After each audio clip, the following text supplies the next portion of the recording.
at Circle K. If you guys didn't know, we're in over 600 Circle Ks. So if you're stopping for gas, grabbing a fucking dirty hot dog, check the fridge. They probably have Happy Dads. We got some fans here. How long you guys been watching the vids? I started watching 19. Holy shit, how old are you now? 22. That's lit. All right, well, we'll get you guys some gas and some Happy Dads. That's Fuck crazy. yeah, bro. Thank you so Appreciate much, it, dude. man. It is Friday, right?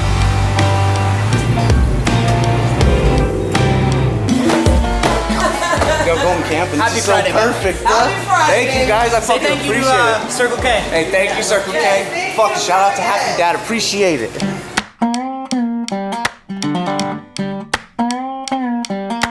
Am I good to come in? I'm bored as fuck. Okay, I'm bored as hell. Ooh, the Happy Dad. What's up, guys? I'm Kyle, and I'm gonna say something controversial because that's what I do. Oh, are those the questions? Am I getting a sneak peek? What were you doing in the UK? Your mom? This feels like cheating. I feel like I shouldn't be reading these. Alright, now get the fucking camera out of my face. Yeah, I'm great. Hell yeah. How's it going? Sweet. Are we just starting without the other boys? Steiny's on it, and then Brad. I guess Brad just became like an official host of the podcast. Where I think is it he? I don't know. I think it got to his head. How about this? Can I just take a spot? Yeah, 100%. Would you let me? If I Let us wanted know. to? Should Mr. Beast take Brad's spot on the pod? That would be fun. Comment. Let us know. What I you would guys do think. that just as a joke. I would like show up to all the episodes. We should low key fuck with him Yeah. when he comes in. You said he texted you this morning? Yeah. What did he say? He was like, "Are you free after the pod?" And I felt bad, and I was like, "No." So maybe I just hurt his feelings, and now he's not showing up. Ooh, I wonder what he was trying to finesse Whoa, there. Brad trying to finesse early. Brad's a sneaky finesser. Yeah, trying to get that working out with MrBeast clout video probably. 100%. Yeah. So what's going on here this weekend? I didn't even know this was going on. Yeah, this is just like a conference where we get a bunch of YouTubers together. We talk data, about as nerdy as it gets, but that's what I live That's for. dope though. Yeah. I mean, so like what's this is something that you're like a partner in? Yes. What's it yeah. called? Summit? Vid Summit. Vid Summit. Yeah. That's dope. So you're just teaching new guys or up and coming guys? Well, the thesis for it and why I like it is like there are always tons of new people who are just hungry and learning shit. And it's like that one time a year where they get together and I'm just like, hey, teach me what you learned. And they'll be like, show me all the cool new stuff. Because I don't really keep up to date with like all the new tricks or stuff like that. I don't know why. It's just not as fun for me anymore. I just like making videos instead of studying the back end. Mm-hmm. So I kind of just let them do it and just teach me. If that makes sense. What type of, is there any other creators we would know that are coming? I don't really know. It's a lot of Reed. Do you know of anyone else who's coming? I was trying to think. Darman. Yeah, Darman. I mean, it's a lot of people, but not really his type of crowd. How much info do you? Oh, Okay, nice. Danny. Yeah. Nice. Yeah. No, I'm interested in this too because we've been talking recently too. Like you say, it's nerdy, but I mean that's obviously something we're into. Is like we're obviously. I think everyone that's a YouTuber is still like a big numbers guy in a way. Of Like course, you have yeah. to be, right? Like you got to be an entertainer, and then you obviously got to be into analytics in some shape or form, 100%. right? Like if you get 10 million views on a video, it means 100 million people saw the thumbnail and 90 were like, I don't want to fucking watch it. So like, yeah, if you just optimize it a little more, it could have been 20 of them click instead of 10 million. See, I'm excited too. Like I want to interview Yeah. you too and learn about you, but I just want to pick your brain too. Yeah, you know? let's You do got, it. like, Let's fucking go. You've got the secret algorithm for sure. I got like you guys. this even for us is like this is like a free lesson with you. You know what I mean? Like you're the numbers fucking guy. Like, Just give me half the revenue. We'll call it even. all right. Well, we On don't the make fuck. any revenue. Oh yeah? Yeah. Are you guys that's been our demonetized thing. still? Yeah, we always we use a lot of copyright shit too. So, Gotcha. Yeah. but that's always been our thing. Is Oh like, my gosh, I just got flashbacks. Remember when you guys left YouTube and only posted on Full Send? Yeah. What happened with that whole arc?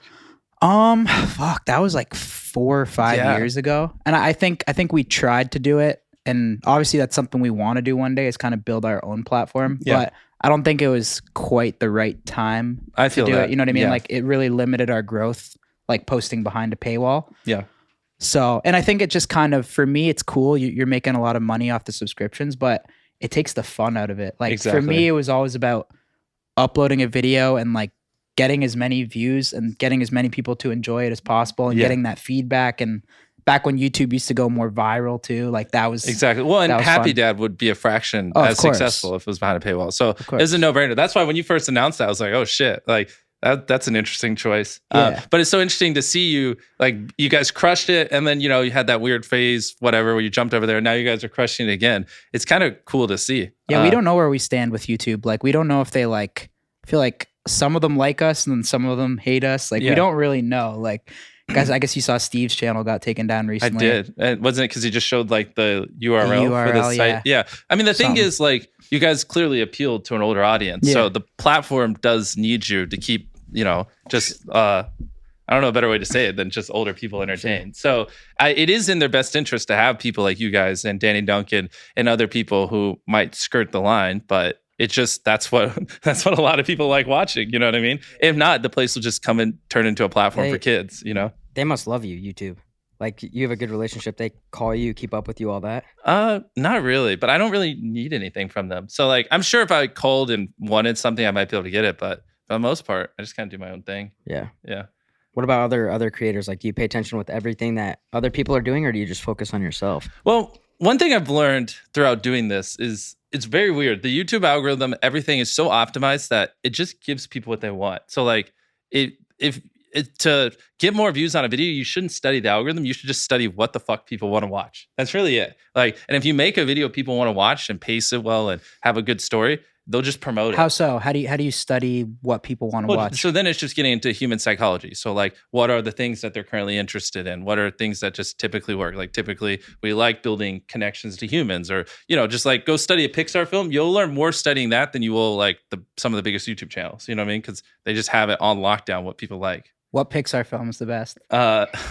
Honestly, I'm a little biased because I'm just a huge fan of Steve Jobs. So I like the ones made when he was alive. So like Toy Stories and those. Yeah, But, of course. Yeah. I feel like Lion King has some good life lessons too. I know that's Disney. But Oh, dude, hell yeah. yeah. Yeah, of course. bangers back in the day. You know, I'm still a little sad. So Bradley he didn't even tell you. He's just not showing up. Well, I think you're one of the only guys. Shout out to Jimmy. You're early.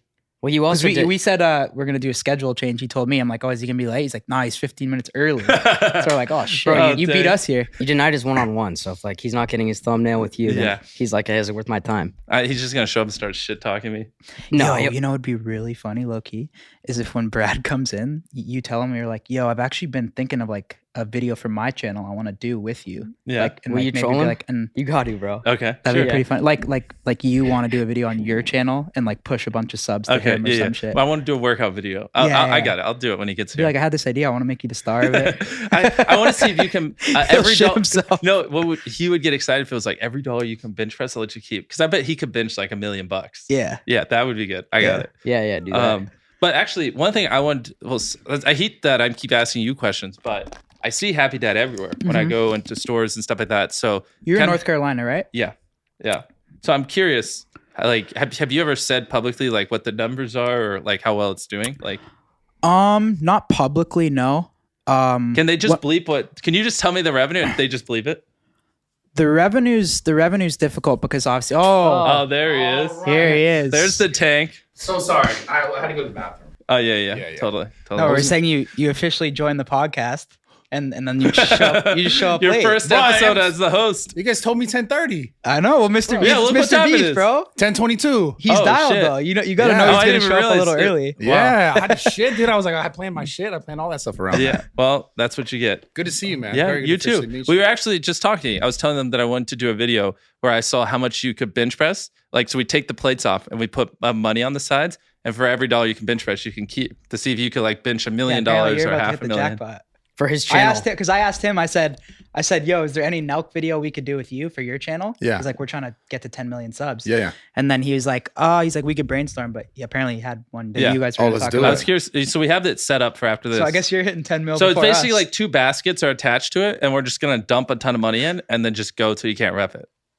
Oh, that's dope. Yeah. Like actually? Yeah. Oh, damn. That sounds good. Yeah. I wish I knew. I would have prepared. I would have Yeah. got some like, I don't know, pre-workout or something. So you're about to get that diamond before us, I guess. Damn. That's amazing. I'm actually really excited. I didn't know this was happening. Yeah. I just took a shit. I came No, out we're of just this. fucking with you. Yeah. Oh, okay. That was your punishment for being late. Damn. Hey, don't let it I was happen hyped for again. that. Wow. What were we talking about though? Yeah. What do I you was guys? just asked about Happy Dad. But yeah, you guys are crushing it. Yeah, I mean, I haven't personally seen like none of the partners have seen like any like profit from it. Of course, Like, 'cause you everything's gotta- going back into like cans. Our biggest thing is just getting enough cans, honestly. Like it's about keeping it on the shelves. Well, and I relate to that because our snack brand, same thing. So even if you sold hypothetically 50 million in a couple months, it's like, well, you just use that for the next purchase order. So you just keep recycling the money. Yeah.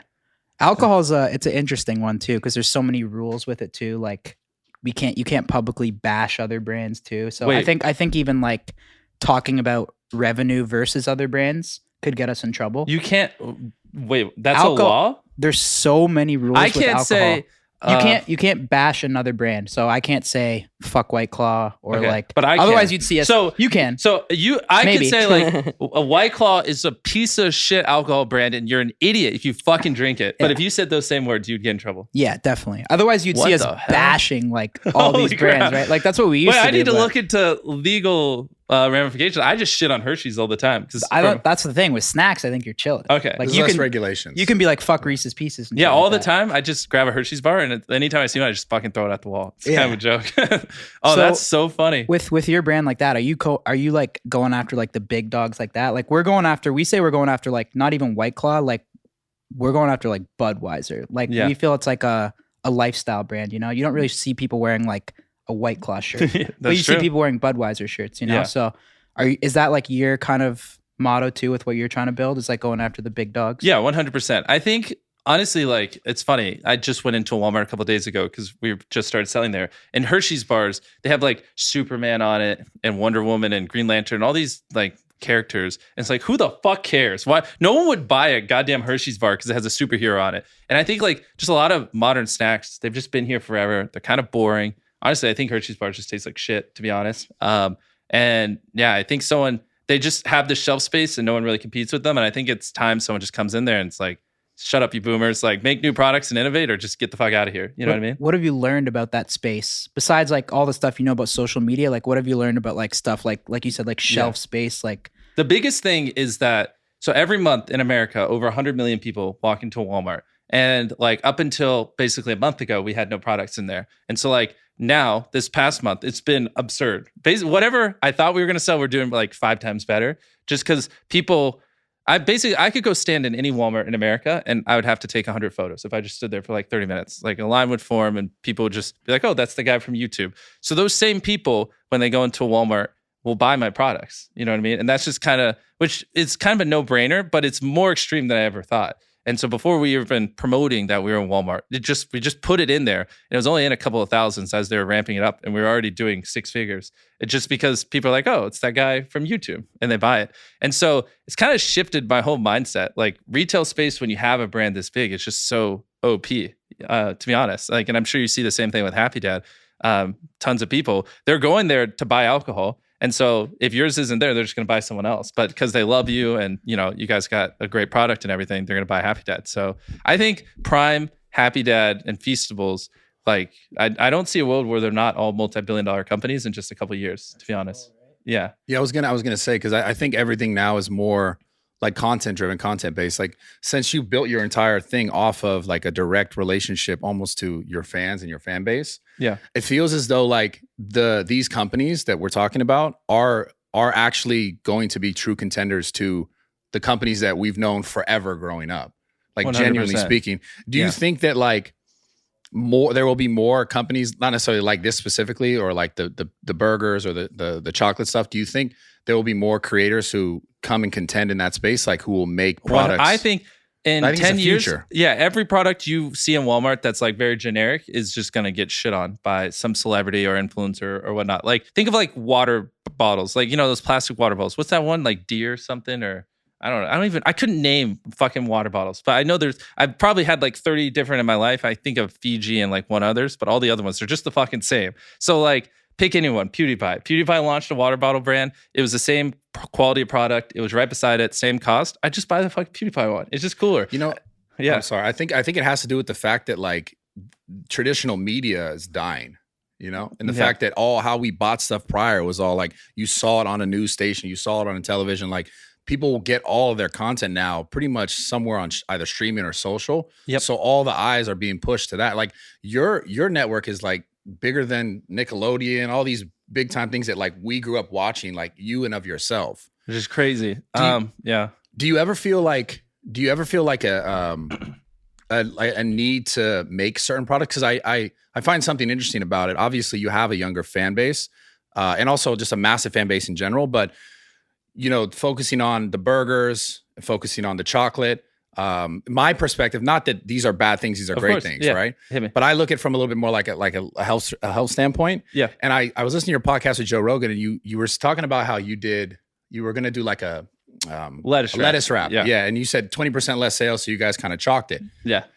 Would you consider making more health conscious products, or is it just like? No, I got you. Well, no, it wasn't 20%. It was like literally less than 1% of our sales were it. No one gave a fuck. So that no one's buying a lettuce wrap. Yeah, exactly. That's the thing. Yeah. Well, and same thing with plant based. I'm not saying you got to make lettuce wraps. No, I'm just trying to No, so that's where that is the problem, because if you go too healthy, then just not a person on the planet fucking buys it. So with Feastables, like Hershey's, for example, there's 10 ingredients, super processed. Our Feastables bars are 5 ingredients, and just all the ingredients are way higher quality. So it's like the perfect middle ground where I could take it a little more extreme, but then I just guarantee you no one would ever fucking buy it. It's like as healthy as it goes, where it still tastes great and people would do it, and it's infinitely better than the other options out there. But I agree. So the next thing I want to do with Feastables is more like a Kind/Cliff bars, a bar that has a decent amount of protein, relatively low calories, and make something a little bit better.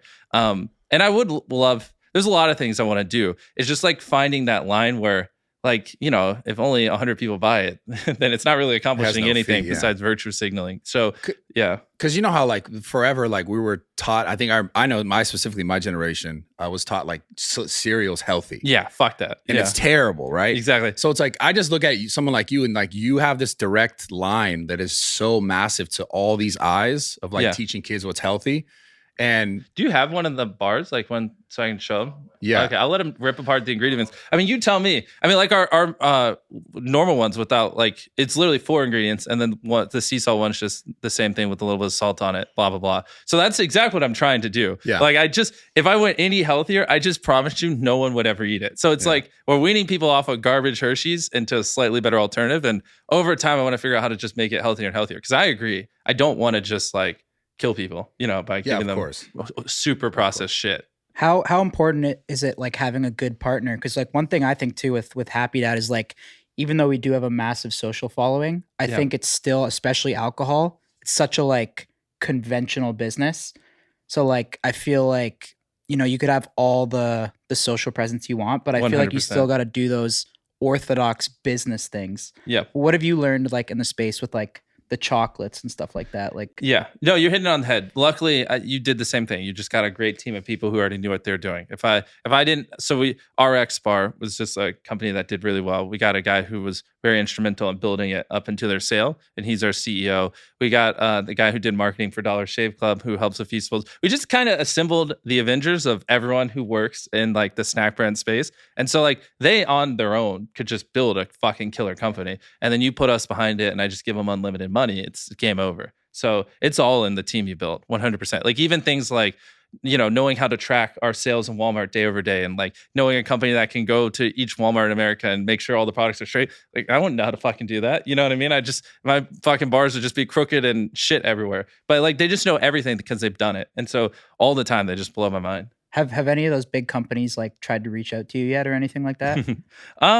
Well, it's funny because like before I launched Beast Burger, I could hit up McDonald's or I just whatever restaurants, and they wouldn't want to do a collab. They're like, oh, fucking YouTubers, who cares? Right. But then now it's funny, after I launched that, everyone's like, oh, you want to do a menu item? And it's like, no, like I have my own restaurant now. Yeah. So it's kind of the inverse. I think I mean, I know if I offered, they would probably buy half of it in a heartbeat, but it's just kind of early. Like I don't think we're going anywhere the next 10 years. Just like same thing with you guys. So if Budweiser wanted to buy half a Happy Dad, you'd just be like, fuck off. Yeah. Like talk to me in 5 years. Yeah. So it's kind of the same thing here. Like there's no real need. I don't think those bigger brands get it yet either. Yeah. Like with the YouTube content, because they're all older. You know what I'm saying? I think it'll click in their heads when like Prime or Feastables or Happy Dad, one of these is like worth $10 billion or something like that, or it's like a publicly traded company. I think that's when they'll be like, holy fuck. Okay. I think they get it. I think they're just not accepting it. Like well, it's like still like they're old school, bro. But it's still because they've been dominating for so long. We're just also small fries still. I mean, even though, we're all doing crazy revenue, it's like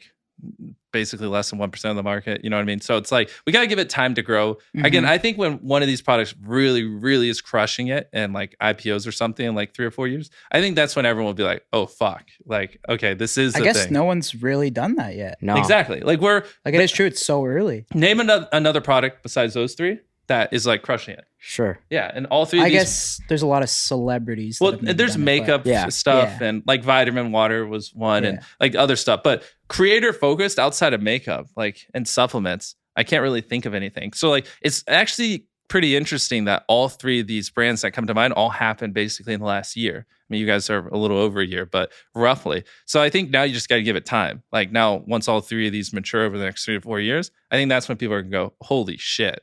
Because they're all kind of different. You know, you're alcohol, they're a hydration drink, and we're a snack brand, and then also our restaurants. So it's like 4 different verticals, and I think all 4 of them will crush. And it'll just show that basically nothing's safe. An influencer can just go in, and if they have a big enough following and build the right team, they can just fuck Does anything up. Beast Burger have alcohol licenses or no? Honestly, I've never had anyone even ask me about selling alcohol in Beast Burger. I'd have to think. No, that just feels weird. Yeah, I feel you. Yeah. So I have a question. I have a No, question about. But now if I do ever end up selling Happy Dad, people are gonna clip that. They're gonna be like, he changed. I'm for not saying sure. it's not a thing. We'll The see. switch up's We'll see real. what happens. I have a question about like the inception of all this. Like you obviously seem super fucking sharp, and you are clearly right. When you started like making your team, and even specifically, I remember you were talking to Joe about having a group of friends that you would just talk to all the time to like figure out the YouTube and how things worked and what worked, what didn't work. How did you determine who were the right people for you to work with? Yeah.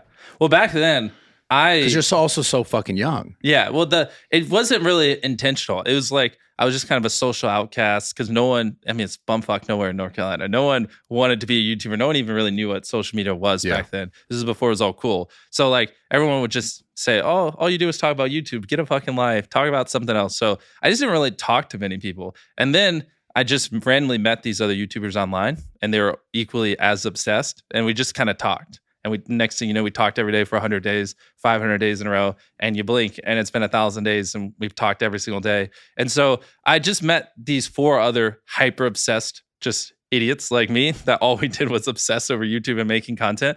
And we all had around 10,000 subscribers. And then a year later, we all had 1 million. Yeah. And we just literally just What figured made it all you out different? together. Why do you think you blew up so much? Yeah, further? what was your first video that went crazy? Yeah, well, there's a couple stages, right? Because your first video to get 100,000 views, your first to get 1 million, your first to get 10. My first really, really, really big one was when I counted to 100,000 because a lot of people like face. I remember clan. seeing those Yeah. ones. What year was this? And the time codes were just like so long that Yeah. it was like, did people just click just to see if 24 you hours actually long. did it? And Exactly. Well, and the thing was that one blew up because like everyone was just reacting to it and be like, what a fucking idiot. Get a life, which was great. It was cool. Like, this is when FaZe Clan was huge and they all like reacted to it in their vlogs and tons of people were talking about it. It was probably like 5 years ago. But the reason I did that is I was watching a show called Naruto and it's like 700 episodes, but I couldn't justify the time to watch it. So I really wanted to watch this show, but I was like, it's too much time. So I just put it on pause. And then I started thinking, how can I make money while I watch this? And so I just sat there for an hour and I was like, what can I do to make money while I watch this anime for fucking 60 hours? And then I practiced counting and I realized I could count while still enjoying the show. And so the entire time I counted to 100,000, I was just watching anime. So I basically made money while watching anime. How many views did that get? That got like 20 million. Yeah, which is huge for us back then. is that when like the YouTube partner program was around? Was that when you started? Yeah, well, I was already making decent money. That was like a year after I moved out, which I've told this story before. I always wanted to make enough money to do YouTube full time by the time I got out of high school, and I wasn't. So then my mom made me go to a community college, and it was miserable. It was literally the worst time of my life. I hated it with the passion. So then I just stopped going to community college, and I would go to my friend's house and just work on videos. But I basically had like 6 months until my mom found out that I wasn't going and she was going to kick me out. So that's when I went really hard. And I did that video and a bunch of other videos. And I had a month where I made 20 grand. And then I told my mom, I was like, hey, I'm moving out. Also, I have straight zeros. And she like almost had a fucking heart attack because she didn't understand it. She just wanted what was best for me. And then I moved out. And What day was that? Or like what year? Sounds like 2017, 2018. Yeah, 2016, I believe. Yeah. Crazy, man. I was just so bullish on it. I was determined that I was going to do YouTube or just live in a box. I just don't fucking care because everything else was just so boring. I remember that too. Like I was fascinated with like, I can't believe that you can make money. Exactly. It's like, holy shit. Like that was like Just insane, making right? content. And yeah. people won't understand. It's just a different time now. Like, it's cool to be a YouTuber now. It's like, it's known we make money, how we make money, everything. Back then, you would have to like have fucking 5-hour arguments 100 days in a row just to convince your mom that YouTube is a thing, you know, which you just don't have to do anymore. It was just a different time for us. Who did you watch back in the day? Did anyone like influence you back in like the OG YouTube days? Not really. Everyone I watched, I always just thought they could do it better. I was, you know, they'd buy a $10 million mansion. I'd just be like, buy a studio. Like, what are you doing? Make better videos. Like, so no, if anything, it frustrated me because I just felt like they all could have done better, to be honest. When did your content get into like giving away money and really like? My first brand deal. So the first time I got a brand deal was 10 grand. Well, it was $5,000, and I was like, double it, and I'll go give it away. Oh wow! Yeah. And then that's I gave popular that right now. I don't know if you've seen that. What? On TikTok? Like, do you want this money or can I double it? It's like a trend now. Well, Jimmy Dart's doing it. I flew him down. I just filmed a TikTok. Oh, okay. Yeah. But so I just gave away all of my brand deals every single time I got one. So I did that, and the next time I got a $20,000 brand deal because the first video got like 10 million views, and then I got a 40,000 and 50 and then 100. And I would just do a brand deal, give it away. And then the next brand deal was bigger. And I just did that for like 2 years straight. What's the most money you've ever given away to one person? Probably like $1 million or $2 million. I don't know. I'd have to think on it. Damn. Yeah. That's crazy. But yeah, I mean, just in general, it's crazy. It's crazy to see where YouTube's come, to be honest. It's gone through so many changed so phases much, though. right? Like I remember the beginning of YouTube, like you could be a little bit more I guess outspoken or a little bit more, I'm almost say like inappropriate. And edgy. then Yeah, just say it. But it seems like it's gone through phases. Like it's interesting because I remember when you really started blowing up, I think it was around the same time, like it almost seemed as if the platform itself was starting to favor more family friendly content. I remember this was also around the time like Logan Paul got like, he kind of was getting seemingly trashed for the whole like Suicide Forest thing. And I remember I was posting content that was a little bit more edgy, maybe I swear a little bit more. And I remember like, it almost felt like one day to the next, I was getting like half the amount of views. And then other content creators like Ace Family, I think your stuff started blowing up. And I was like, did the platform itself just go through like a complete shift and change? Yeah. And do you know about any of that? Like, do you know why that would have happened? Well, I think at the end of the day, for us to make money, advertisers have to be happy. So of course. I think a lot of these like strict things they do or whatever, I don't think it's like YouTube wanting to impose it. I think it's the advertisers forcing them to. And so like I'm kind of glad in certain areas, you know, they've been to it because that's how we make money. And that's how, like, you know, there's some people who, you know, if ad rates plummeted, they have to protect that. Yeah, exactly. Yeah. There are, you know, literally tens of millions of people that depend on this for their livelihood and you know, feed their kids and pay their rent and stuff like that. So yeah, it like kind of sucks, but I think a lot of people should direct some of that anger more towards advertisers and less towards them. Because if advertisers didn't give a fuck, like I guarantee you, YouTube wouldn't give a fuck. That's what I've been saying recently too. As long as the platform's dependent on ads, like they're not really in control, you know? I mean, any platform ad dependent, they're all going to be funneled into the exact same thing. Or it's just how it's going to be, you know? So I don't really know what the answer is there. Like, because I feel like a lot of advertisers probably don't care that much. Like the big brands do. But I don't know. I guess we'd have to see statistics. Like what percentage of ad spend are these like big brand companies or something like that? I almost wish there's like a box you could check that it's like, do you like, because I'm sure a lot of advertisers wouldn't care if their ads were on slightly more edgy content if it was cheaper, right? So there should just be a thing like, oh, you know, you can save $1 per 1,000 views if you just advertise on people that swear. Just check this box. And I'm sure a lot of people would not care if we swear, if it saved their company money and converted the same. I always thought it'd be cool if YouTube made like a 18 plus section or something that they could also direct those ads 100% towards. And then like, because one big thing I hate the most is getting age restricted. That's one thing we like. If it happens in the first 24 hours, to me, I just feel like deleting the video. Like I'm just like, this totally takes the fun out of everything. 100%. If it happens like a week later, it's like, okay, whatever. It kind of did its justice. But I always thought it'd be cool if they made like an 18 plus section. And then if there was ad buyers that wanted to be on that type of content, and maybe there was like a section where they kind of pushed it, you know? This is my thing with YouTube that like, I remember when all this was happening, like exactly what he's saying about like the age restriction or like they started kind of like just not even getting your content out there. And that's the thing that frustrated me because I remember like, it was almost like one day to the next, like I said, the views just went half and then it never came back because around that similar time. And it was just kind of like, I understand that the advertisers driven the money and it's like, okay, we don't, but it's like, is YouTube platform itself just not pushing this content as much because they're not able to put the ads on it how they wanted to. Yeah. So then it's like, now it's affecting someone's like ability to create content. And then someone has to change the type of content that they create in order to like, it makes us all way more PC friendly. Yeah. So it's just kind of, it's a little frustrating. And like he said, I do wish there was like a different way or maybe some sort of like conversation that they would have with creators before like kind of switching Well, I things. think an 18 plus platform for YouTube would be great. Like just like even I would probably occasionally upload videos there, you know, where I could just swear and not give a fuck. Because I naturally swear a lot, but I don't care that much about swearing. I tend to just tone it down in our videos just because it doesn't hurt not to. You know, it's not one of those hills that I really care that much about. Yeah. But it would be cool to have a channel where I just could. But and I would know that it would only reach an older audience because then I could just do a lot of things that I just wouldn't normally do. You know what I mean? Like light a firework in a room or a bunch of stupid shit because I know it's going to reach people that aren't going to just imitate it, you know? Yeah. I was going to ask you, did you choose this path to kind of be like more PG rated or did it just kind of happen that way?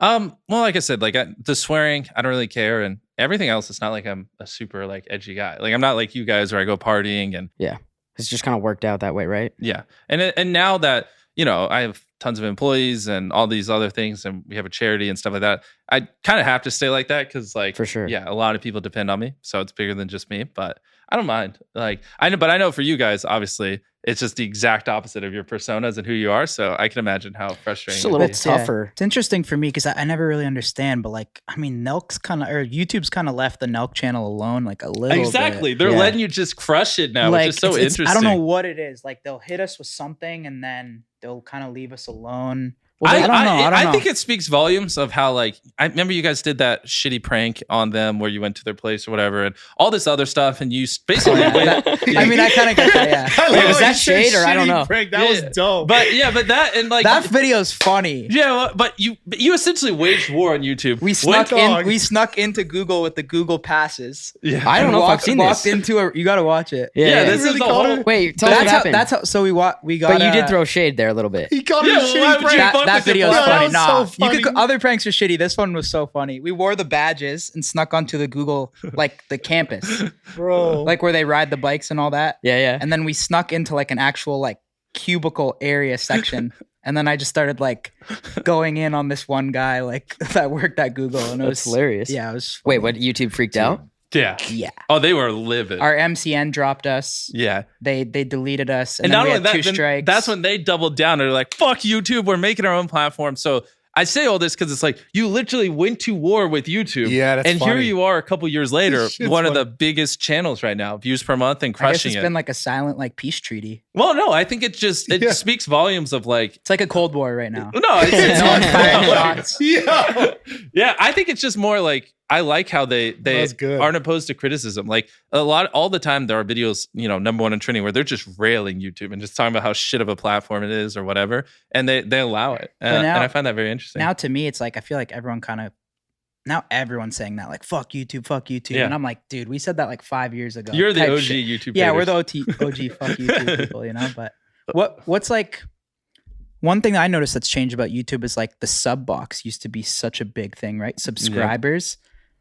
By the way, congrats on 100 mil. That's Thank you. fucking It's insane. incredible. You're already Large at what, number. 105? 105. So you're about fuck, he's about to dude. lap us. Yeah, what about after 100 mil? Well, wait. What about Bro. all Yeah, and all together channels? We're at 7. You're at 5. Well, he's got multiple 104. channels. Bro, Yeah. he's got channels in like Spanish and Yeah. Portuguese. Have and you seen it's our Spanish gaming. channel?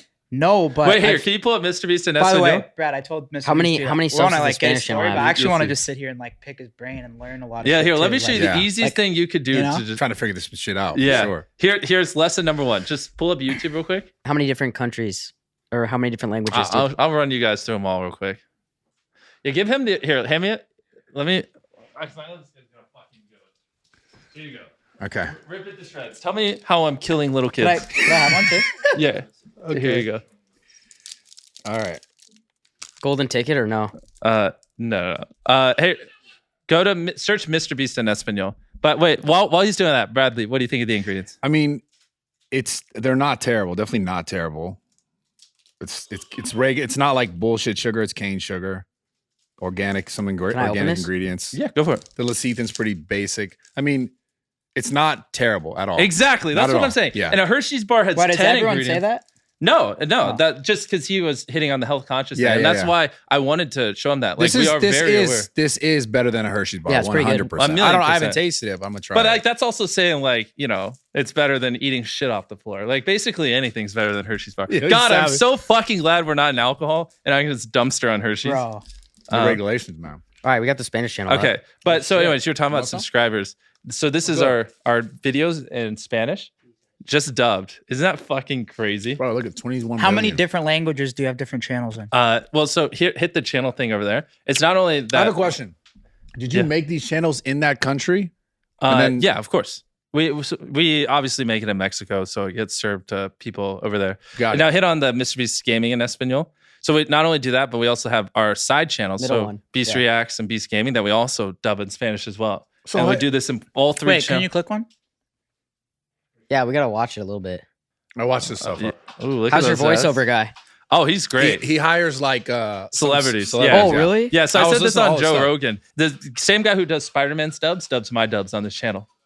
So people in Mexico, Like you really put a lot of money Do you have into this Portuguese? production of stuff. Yeah. he wants to do Insane. your Portuguese if you want him. you want? I'm gonna learn a lot after this. Would Oh, you? yeah. Holy shit! An unskippable 15-second. Damn, you're getting paid on I that know. one. Let's go. Spanish shows are making money. Let's go. What is this ad even for? Who the fuck cares? Well, because we're playing that. Oh my god, it's amazing. Bro, it's insane. Wow. Bro, it's insane. I saw this. I was watching all this last night. Yeah.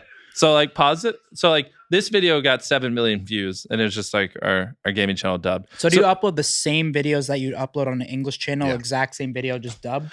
So we localize some of the jokes. So like if we make a joke about a meme here, they'll just basically pick a joke equivalent in Spanish culture and then just change the words to that. Who structured all this stuff? Like, was it you who was thinking this? Or did Yeah. you have like I mean, this is not as complicated as you would think. I mean, you right, just- but the fact that you knew that you wanted to localize a meme, like Yeah. it's a little like Oh, yeah, where we is gotta- that coming? That's you. Yeah, of course. Because I mean, look at the views on those videos. Like, it's crazy when you think about it. Less than 10%. It's more like 6% of the world around there speaks English. 90 fucking 6? Yeah, as their primary language, No and way. like 10%. I mean, it's higher if you include secondary, but most people consume content in the primary. So like 90+% of the world can't watch Nelk videos. 90% of the world before I launched those channels couldn't watch my videos if I wanted them to. And so now it's like crushing it. We get more views outside of English than we do in English. It's like almost unfathomable that a lot of us just do English content. It's like we hate views. How big has your presence changed when you go to those countries? Oh, massive. Fucking, it's unfathomable how much different it is when I go abroad now. Like where did we clean that beach at? The world's dirtiest beach? Was that? Dominican. Yeah. So when I visited the Dominican Republic, all these people that just did not speak English, they just, is gringo a bad word? Am I allowed to say gringo? Right? I don't know. They just run up, they'd be like gringo and just blurt it out like tons. Okay. I don't know. It sounds like one. It sounds like it should be a slur. Yeah, like thousands of them. And they just don't even speak English. And like one of the kids was bilingual and he spoke a little English and he was like, yeah, before you made your Spanish channel, none of us had any idea who you are. But now everyone in my class, everyone in my school loves your Spanish channel. We all watch it every single time you upload. Oh, And So so- it's the It's same educational, videos maybe. as your main channel, just on there, but Yeah, in Spanish. Exactly. And so I could have gone there and not a single person, because it's a Spanish speaking country, would have known who I was. And after we launched it, it's like everyone knows. It's crazy. Same thing. So we do it in Portuguese, we do it in Japanese, we do it in just basically all the let's languages. get one of your lifting channels in Chinese, Dude, I'm Brad. thinking about it. Yeah. Send someone over It's there. great. Do you just do Spanish or what? Is No, there any we other- do all the languages. Yeah. So it's great. We literally get more non-English views than we get English views now. I'm not even like an Wow, American that's content creator crazy. anymore. But there's a channel Bro, for it's- every language? We're working on rolling them out. So like you could pull up MrBeast in Brazil. All you need is a voiceover guy, right? Yeah, insane. a couple voiceovers. You got to re-edit It's the actually videos. kind of So like it's this wild, is bro. our Brazil channel. Search MrBeast in France. And we is do awesome. it 3. So we have 3 Brazil channels, 3 French channels, 3 Spanish channels, 3 of everything. so Jeez, bro. France, yeah, click on You're that so one. ahead of everybody else. It's France is crazy. great because they have Yeah. actual good RPMs because it's like, you know, a developed country and everything. So like this channel prints money, which is more than I thought. all right, so clearly you obsess over like this, the growth on YouTube. I love the numbers shit though. Numbers, all this. Yeah. I have a question though. It's I guess it's more like after YouTube. Are you going like what do you plan to do with all this power? Like because it's the money, the stuff. Yeah. I know you do the nonprofit stuff, but like what happens after YouTube? And I'm also curious, does your content evolve or just become its own network? Like, do you become Jimmy, this guy doing this other sort of content? Yeah. And MrBeast is like becomes a network that continues MrBeast content, like as you age. Cause like you're probably not gonna want to be like, all right, today I'm doing, you know what I'm saying, forever, right? Yeah. Like, what's the evolution? Or are you doing 24, bro? I would say like He's only 24. Yeah, Yeah, exactly. okay, let's 6 more years, right? It's a long I've time. got decades in me. Who the fuck cares? So look, I'm not saying you. Why, Yeah, I got your answer. You planning your retirement over there? Yeah, What's yeah. going no, on? I'm just talking about the evolution. Oh, okay. Yeah, Go I mean the fuck yourself, content. Yeah, Sorry. fuck you. Yeah, sorry. We can do that here, all right? Yeah. Fight. I'm kidding. No, yeah, we're good. But that was a lot to process. Reining in. Let's talk about the evolution. I think you obviously YouTube's not going anywhere. It's just going to keep growing. The craziest part is like Google just fucking owns the internet. It's like, and Google obviously, Alphabet owns YouTube and just funnels motherfuckers in here. We come pre-installed on Android. It's like there's just no world where YouTube doesn't grow year over year, in my opinion, for the next 10 years. And so I think there's nothing more lucrative possible than to just be the biggest YouTuber for the next decade. And then, and yes, the content I will change and adapt. I just make videos I enjoy. So in the future, if I enjoy different style videos, I'll just make a different style. But the same principles apply. You gotta have good storytelling, a good hook, a good payoff. But I think if we can be the biggest YouTube channel in the world for the next 10 years, and we leverage that to build things like Feastables, to build like the restaurants, do a mobile gaming company, and I already, basically spent up like 10 different companies over the course of those 10 years. I mean, I just don't see a world where, It's not about you not doing YouTube. It's just like I'm almost asking, like, outside of those things, do you see yourself doing any sort of like content that maybe is not related to this? Like, would you ever do content where you maybe just have a podcast and you talk about, what you've done? And 100%. You know what I'm saying? Like, yeah. or is it just always going to be right now, I'm MrBeast? just so stretched thin because we run 3 YouTube channels and I try to post on TikTok and every platform all pretty consistently. Like the first week of this month, the 3 most liked TikToks on the entire platform were all ours. We had the most liked TikTok, the second most liked TikTok, and the third. So we're like going really hard on TikTok, and we're trying to, keep the gaming channel uploading and reacts and averaging 20 million views a video, and then the main like 70. So I got enough right now, but yeah, in the future I'll probably do more things. Are those just clips from your YouTube videos that are getting? No. Like Corn Kid was a really funny trend that was going viral. So we so you're doing the trends? Yeah, and then actually, it's funny you mentioned the money thing. One of them, we flew that Jimmy Dark guy down, and we went up to people in Walmart, and we were like, "Do you want $1,000 or give someone random 10 grand?" Yeah, and that got like 50 million views in like a couple of days, and it's just stuff like that. Whatever we think. What about your creative? Like, do you ever run out of ideas? Oh fuck no! I have a Google Doc with like 10,000 ideas in it, and at least like 500 I know would go ultra viral. The problem is more like the time to film them. Not ideas has always been easy for me. Interesting. What's the big, what's some good like YouTube tips? I heard you say one earlier. What was it? 10% of people with the thumbnail? 10% of people with the thumbnail. Or like only 10% of said people 100 million, watch your video. Yeah. Oh yeah, click through it. 90% yeah, exactly. are just scrolling. Exactly. Yeah, because you probably have like yours is probably like 5 to 7%. So it's even more. Like, so if this episode gets 10 million views, that means like 200 million people saw the thumbnail. Wow. Which is crazy. And so again, it comes back to like, you really just have to make sure when people fucking click your videos, they love it. That's why we're able to get so many views, because we've consistently put out, obviously I'm biased, but great videos over a long term where people are just conditioned to see a MrBeast video, they click. Oh, MrBeast, click. MrBeast, click. And they'll just do it. And every time they're not let down, so they keep doing it. And where a lot of people fall off is like, they break that trust by having one bad video. And then like, oh, every other video is kind of eh. And then you like, when your video is recommended to them, it leaves it up in the air. They're like, well, is this one of those ones where it's kind of shit, or is it one of the ones where we put in effort? I don't know. But this guy always makes great videos. I'll just watch them instead, right? And so that's what happens. Like, again, if this gets 10 million views, 200 million people are going to have seen it on YouTube, and 190 just didn't click on it. Yeah, they're going to click on a different one. What's considered, like, since you get hundreds of millions, what's considered a flop for you? Oh God. Well, I don't really think of things in terms of flops, but I guess if it got under like 40 or 50 million views, I'd be a little sad. Has that happened like on a big video where you've been like, fuck, I thought that was going to go crazy? This motherfucker, bro. Yeah. Like, he kind of disrespectful. Your videos are so expensive. It's like you put in all this effort. Yeah, you can usually kind of guess which ones will do well and which ones won't. I think the big thing is like, if a video is 10 out of 10, I try not to get emotional. Like it used to, like years ago, crush me. Like Borderline had me in tears. Like we spent $3 million in 6 months. But now I try to take a more objective standpoint. It's just like, okay, like, was the retention bad? What did people, why did it not do well? Take the notes and just move on. Yeah. So like, I'm as detached from that as possible, which is help my mental health leaps and bounds. Yeah, The fact that like no matter what that 1 out of 10 or 10 out of 10 says, it doesn't really affect me.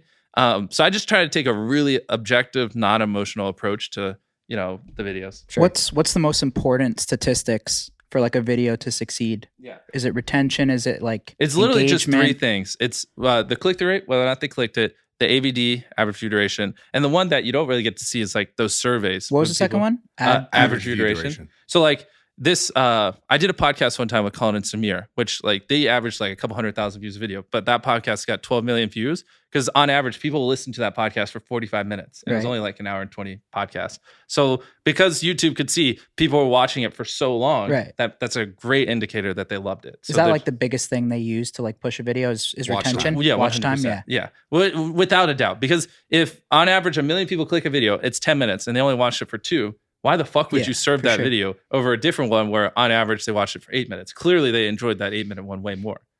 Do you think they rank, like, let's say one's like a 45-minute video, but it has like, so let's say like 30-minute retention or something. Yep. And then one's like 10-minute. Do they do it like 5-minute retention? Do they do it like on a percentage basis? Or do you think like that 33-minute, since the video's longer? Yeah. So basically, I got all these answers for you. Those longer videos, like no matter what. Yeah. So the answer is it actually hits different people. Like there are some people when you open their YouTube phone, they'll only get recommended 5-minute videos because they just only like over the course of the last 5 years, like they just don't what click they're consuming. Yeah, exactly. They don't click on hour-long videos. They only click on videos around this length. And when they do click on a longer one, they usually close the app or whatever. So like the answer is like, if you make a 40-minute video, you're just usually competing with like different people than you are if you make a shorter video. Oh shit. Yeah. You have all the answers, bro. How hard do you study this stuff? Or do you have a team behind you that's like...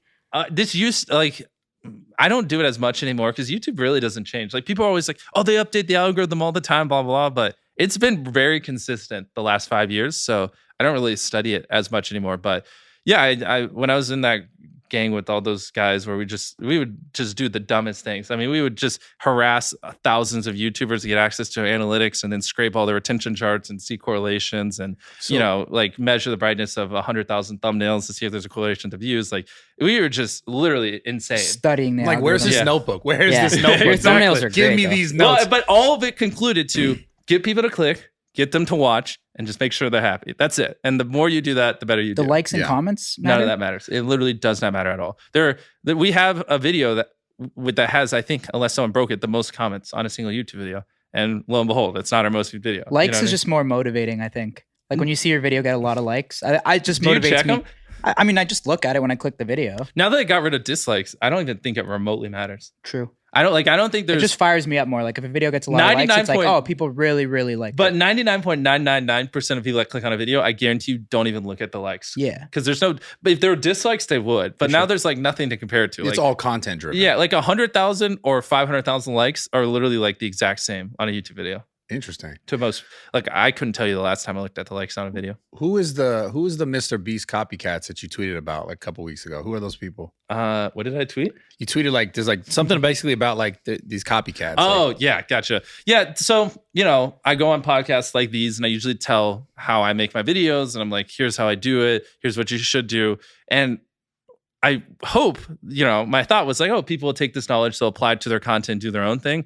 But 90+% of people just take it and just do exactly what I do and just there's a lot of people who just make videos like ours, just slightly less money and dumber down. And are there any that are getting traction? It's like, there's no need to pick a particular person because there's just so many. You can just open up YouTube and you can find them. And it is getting to a point where it's like, all right, this is a little bit much, guys. Like maybe That's you should bound to happen though. Yeah, but you got to expect that. People do that with for sure with us. And too, I think too, I want to ask you how fucking crazy are your DMs with people like, hey man, I could really use Yeah. $5 grand. I sent one of those. Yeah, well, we know you no, did. I'm sure I sent one of those. Is it crazy? Like people, because there's probably people out there like, yo, I could be that guy. Yeah. I mean, I guess I'm probably just numb to it at this point. Yeah. I don't really check my messages because it's just, you get a couple thousand. Everybody wants to be minute. that guy that's like, yo, I need that million from MrBeast. Yeah. I don't really pay attention to it. So, because like I say, like in my YouTube About page, like, I give away money and I help people because it's fun, not because I feel obligated to. And so I just kind of do, what I find fun. Do you have like a moment where you remember like the best reaction or someone where you just changed their life and it was like, holy shit? Yeah. When early on, I did this video where I tipped a pizza delivery guy 10 grand and he came back the next day. He's knocking on the door and I'm like, fuck, this fucking guy's gonna ask for more money. And I kind of like, I yelled, I was like, go away, like fucking leave. Like, cause I thought he came back to my house to ask for more money. And then I ended up opening the door and he was just sobbing, like crying. And he's like, because of this, I can spend the weekend with my kids and I haven't seen them in like a month because I work like 3 jobs and blah, blah. And so that was like the best just reaction I've ever had. It's never gotten better than that. Yeah, it's pretty. That crazy. reminds me when Steve gave like the family, we were in like Orange County somewhere, like they were in Steve, a motel. is he a YouTuber? He was a YouTuber. That's what I was going to get into. This is why I brought it up. MrBeast throws shade, No, low-key. I hold was on. throwing shit at YouTube, not at him. To be Well, clear. this is why I was bringing it up. This reminded me of that. And I wanted your opinion on the fact that, like, you know, they can pretty much just wipe certain creators off the platform. Yeah. I just wanted to hear your thoughts on it. Yeah, I'm not up to date on him. Did he get like 3 strikes or? I don't think that Steve, was no. exactly it. Yeah, You know more than I do. No strikes. that one's still. I'd have to do research, but that one feels a little weird because obviously does, they have yeah. to give you 3 strikes, and as far as I know, he was just gone. Just So, gone. Yeah, that didn't really make much sense. You know? People love to compare like him being the edgier MrBeast. And there was a time when we would watch a bunch of your video. He loves you, by the way. Like, your content's dope. Yeah. Yeah, I He feel would bad. watch a ton of it. I want to hang out with him. He's messaged me before. We just never lined up. Yeah. Just like I've always wanted to hang out with you. It's just Yeah. we got tons of shit going on. Yeah, it's all good. Not that Yeah. great, but yeah. Yeah. Oh, go fuck yourself, bitch. You fucking. I'm not gonna make you feel bad because everyone's gonna roast you in the comments. I don't Oh, wanna do here that. we It's gonna go. be a lot of people Don't on read this those. video. So Quit he's reading the those. new benevolent host. He's the one. Yeah, that's, I'm trying to be graceful. You know here how they for you. switch up though, right? Yeah. They can switch Oh, up. you step We out of could the wait. room, he's roasting you. No Yeah, doubt. yeah. Well, You yeah, know. not on camera. I'll roast him off camera. I don't make him feel bad on camera. So how much has your like personal life changed, like with the money coming in and the fame? I mean, this has been my whole life. But do you I do don't like, outside of remember- YouTube socially, like anything crazy or No, I just basically focus? I'm on about this? as bland as it gets, but I'm pretty open about it. Like I don't try to be someone I'm not. I love building businesses. I love making content. I love my life. Like it's not one of those things where I need an escape. Like this is just what I want to do. And I hope for the next 20, 30 years I can just do it every day. Do you have a Lambo? Fuck no. You spend anything money like? No, on it? I live in my studio. I have a Tesla, but honestly, I'm probably gonna sell it just because why I not? want to roast you so bad right now, Yeah. dude. Dude, Why? calm I want down, to roast you Brad. so Why? bad. Why? Because you've talked about this in a Wait, lot, what did I like, say that pissed you off? The You're Lambo asking thing. about money and what does he spend? Because he's talked about this multiple times in like other platforms. And I'm Yeah. just You're like, good. Yeah, well, but not- no, the Not more all it? of What our is it? audience I has haven't heard that, he bro. nah, but he doesn't spend money like that. He doesn't give a fuck. Let's It's go, fair- my it's number fair. one fan over here. Yeah, I it's love fair. this dude. I watched a lot of your stuff. Yeah, I live in my studio and I just. He's drive. really It's trying to fun. get that one-on-one after this. I'm telling you right I'm now. like, yo, bro, give me He's those like, secrets, dog. What Yeah. What do I gotta do? do? No, but I'm actually serious. I've heard it. I think it's dope. But you don't think at some point you're gonna be like, yo, I want a big house at all ever? Why? What do I need it for? No, you don't. You don't. But you Exactly. don't think you're ever gonna like be like, fuck it. Maybe I'll whip a fucking Money to me is just a way to, help people and grow the business and Move do things entrepreneurial around. things. Yeah. Yeah. I don't materialistic objects So- I think is the worst way you can live your life. And on this topic, I want to say I actually believe this, and someone timestamp this and come back to this in like 10 years. I think you're gonna be a billionaire. I believe that. Of course he is. So when you're a billionaire and you have all the money in the world and you got a nonprofit and all that, what are you doing with your life? Well, And you don't have to make YouTube videos anymore. yeah, What are you doing with you? Have you ever thought of that? Well, the thing is like, how do I answer the problem is like the billionaire is going to be illiquid, right? Like cash, it'd be pretty hard just because we spend so much. But I mean, you could technically probably with Beastburger and everything, just with how valuations today, argue that. But yeah, but the thing is like cash wise, yeah.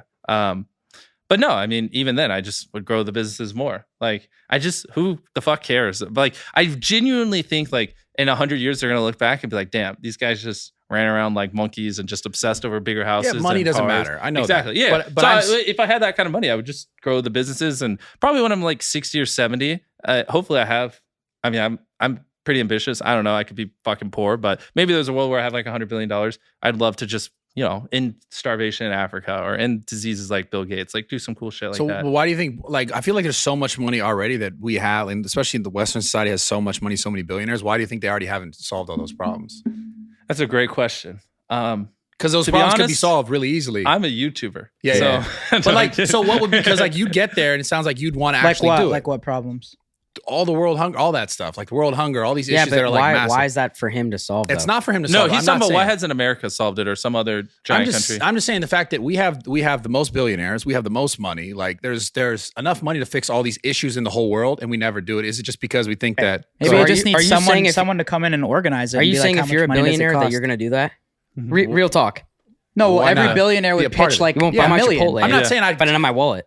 Yeah. Bro, Maybe like- someone just needs to organize it, right? Yeah. That, but also a lot of these billionaires have created companies that are just in general upping the standard of living of human civilization. And so, and, you know, 100, 200, a couple hundred years ago, things were infinitely worse than they are now. And so part of it is by investing in their companies and growing it, they are fixing those problems down the line because it just, you know, when America gains, technically, so does the rest of the world. Like if we make the iPhone, eventually the rest of the world gets the iPhone. You don't think that's also creating more problems? In what sense? In the sense of like, the taking of materials from the earth, all that kind of stuff. Oh, well, now we're definitely getting to the point where I have no fucking clue. Okay. Yeah. I thought Elon Musk gave you a Neuralink, bro, because you're way too smart. I'm curious though. I would love one, by the way. That'd be sick. After the first couple thousand go through, I want one. Yeah. You put one in? Oh, 100%. I would. Why not? The thing is, what's Locked interesting, in. which Why wouldn't you? once you, the Neuralink actually works and you can be in symbiosis with technology and just download things to your brain, you'll be able to make so much money that it doesn't matter how much the procedure will cost. Anyone will be able to afford it, essentially. So I think like the first few would probably go for an absurd amount of money, right? Because like even if you had $0, you could just hypothetically borrow $100,000, get it, because once you have infinite, bandwidth to unlimited knowledge, you could make unlimited money. It's a It big doesn't video. scare you at all? No, You're it's like di- pretty much a robot at that point. You, though, but no? we already are. How fucking? But look not at your really. screen- You can turn your Yeah, phone but off look at like your that. screen time. How much time a day do you Probably a spend on it? lot, Yeah, but not 24 hours. Yeah, but 5 hours. So 5 hours a day, you're staring at it. The only difference is instead of having the input lag of your thumbs, it's just instant, which would be much But there's more still optimal. before phones there was a complete escape. Now there's still somewhat of an escape. You can Yeah. put your phone down, True. but when it's in your brain, that's just now it's like you said, it's a complete Yeah. upload download. You're gonna like be making chicken, and instead of Googling a recipe, it'll just pop in your head. it's I crazy. feel like it's just making people less human. Probably For sure. Yeah. I haven't Well, that's really what put it too much does. thought into it. I mean, I think on a large I think about scale all this too, weird like, shit. I'm kind of well, weirdo. That's Well, imagine every human has it, and then I'm not conspiracy, but like the government pretty much shut like you knows off. what Well, no, everyone's but- Yeah. thinking. Yeah, If I mean, everyone has it, then no but one's you have a special chip anymore. in your brain. yeah. I mean, It's pretty scary. a lot to think about there. Yeah, because there's a lot of benefits. Like not even have I could just talk to you in a second. Literally, I could be on the other side of the world and just think, oh no, and then there you go. We We're on probably the could phone. have consumed this whole podcast in like a minute. Yeah, exactly. And Our literally lists- had that's all the insane, our info. list would be closed and we'd just be communicating through heads. Yeah. That doesn't scare you a little bit? I mean, it does, but Yeah. I'm sure the fucking phones terrified motherfuckers, 20 years ago. I think it's gonna be like how our grandparents are like, I don't need a phone. It's like, I just think of shit. Yeah, It's I don't like- need a goddamn like, Neuralink. And the We might be 13-year-old those people kids that will are have- like, yo, I don't need a Neuralink, and they're like, Grandpa, you're a fucking loser. yeah, Like, exactly. Dude, it's I'm so crazy, excited though. to see how that happens. I think I got a little taste of that with TikTok because I'm not like super up to date on like all the mini TikTokers that are blowing up and the drama. But I'm like, as we age, I'm so curious where we're gonna become the fucking boomers, and like all the little kids are just gonna be like, you guys are fucking idiots and don't understand anything. You don't understand culture. Like, so I feel like we'll always be part of culture, but there's definitely gonna be a day where we just have no fucking Yeah. clue what's going That's on. inevitable for sure. Yeah, which Yeah. is so interesting. I'm curious what it's gonna be like. Like our parents don't know shit about social media or like how to work a phone even, Yeah. So that's just how it's gonna be. But I wonder if since we grew up with a little more technology, we'll still be. no, because always it's gonna keep intact getting with more it. advanced and kids learn it first. It's But they didn't crazy. grow up with anything. There was no internet. it's There was true. no nothing. Like we grew up with. I think internet, technology right? So- will keep up to date with. I think it's more the culture and Right, trends culture, will just will fall off eventually in the sense of knowing what's going on. And which would just be interesting to just have no fucking clue what people are consuming or watching. Doesn't sound so bad, honestly. Yeah, it would be nice. What do you? You were talking about TikTok. What's your opinion on TikTok? People are saying it's going to overpass YouTube. I thought the same, but YouTube Shorts, they've really taken some huge strides. Did you see Yeah. that they announced? They're gonna start I paying. saw the separation. No, the They're gonna- partners. They're gonna Right, pay both, for shorts, yeah. like a Well, so large you amount. can. So when you get ads on Shorts now, and starting in January, it's going to share the revenue with the creators. So I think TikTok's I also subpar. like. Aren't they going to separate like videos from shorts as well? Yeah. Because They're one gonna- thing I never wanted to do Yeah. was shorts, Yes. and it's like it's actually. There's the only con I didn't like to it was that it got mixed up in your main 100%. feed, right? But, Yes. I mean, I don't know if that's really a con. No, It's that was more a of massive just like con. I went out to YouTube and yelled at them many times about that. I thought it was fucking hideous. Like your hypothetical 1 hour podcast shouldn't be mixed together with these 30-second vertical. They just made a new tab. They just Exactly. made a new tab. That's what they're doing. Yeah. Yeah. Which now now you can. Now you it can only make took shorts. 2 fucking years. But none of that matters. No one fucking cares. The crazy thing is they have a goddamn rev split and TikTok doesn't. A big one. No, Yeah. like a big one. legit. No, it's not even a big one. Like it is an actual rev split. So 45, it's starting 55, in right? January. You're gonna, if you get like hypothetically 1 billion views on TikTok, whatever that is, that's like $1,000. 1 billion views over here on YouTube. I mean, that could literally make you like yeah. $100,000. Is TikTok going to adapt to that, you think? Yeah, I think they're gonna be forced to. But the problem is Google has Google AdWords. They've been in this ad business for like over a decade where they've been sharing revenue with certain people, and the YouTube partner program's been around for a decade. They just have a ton of experience with doing it that yeah. I think TikTok's going to take quite a while That's to catch the up one on. problem I think about, because you can make way more money on YouTube, but TikTok's so much easier and accessible to upload on that people probably don't even think like that. Well, all I'm saying is once this partner program kicks into effect on Shorts, I think you're going to see a lot of big TikTokers coming over here. Do you do a lot of short stuff on YouTube?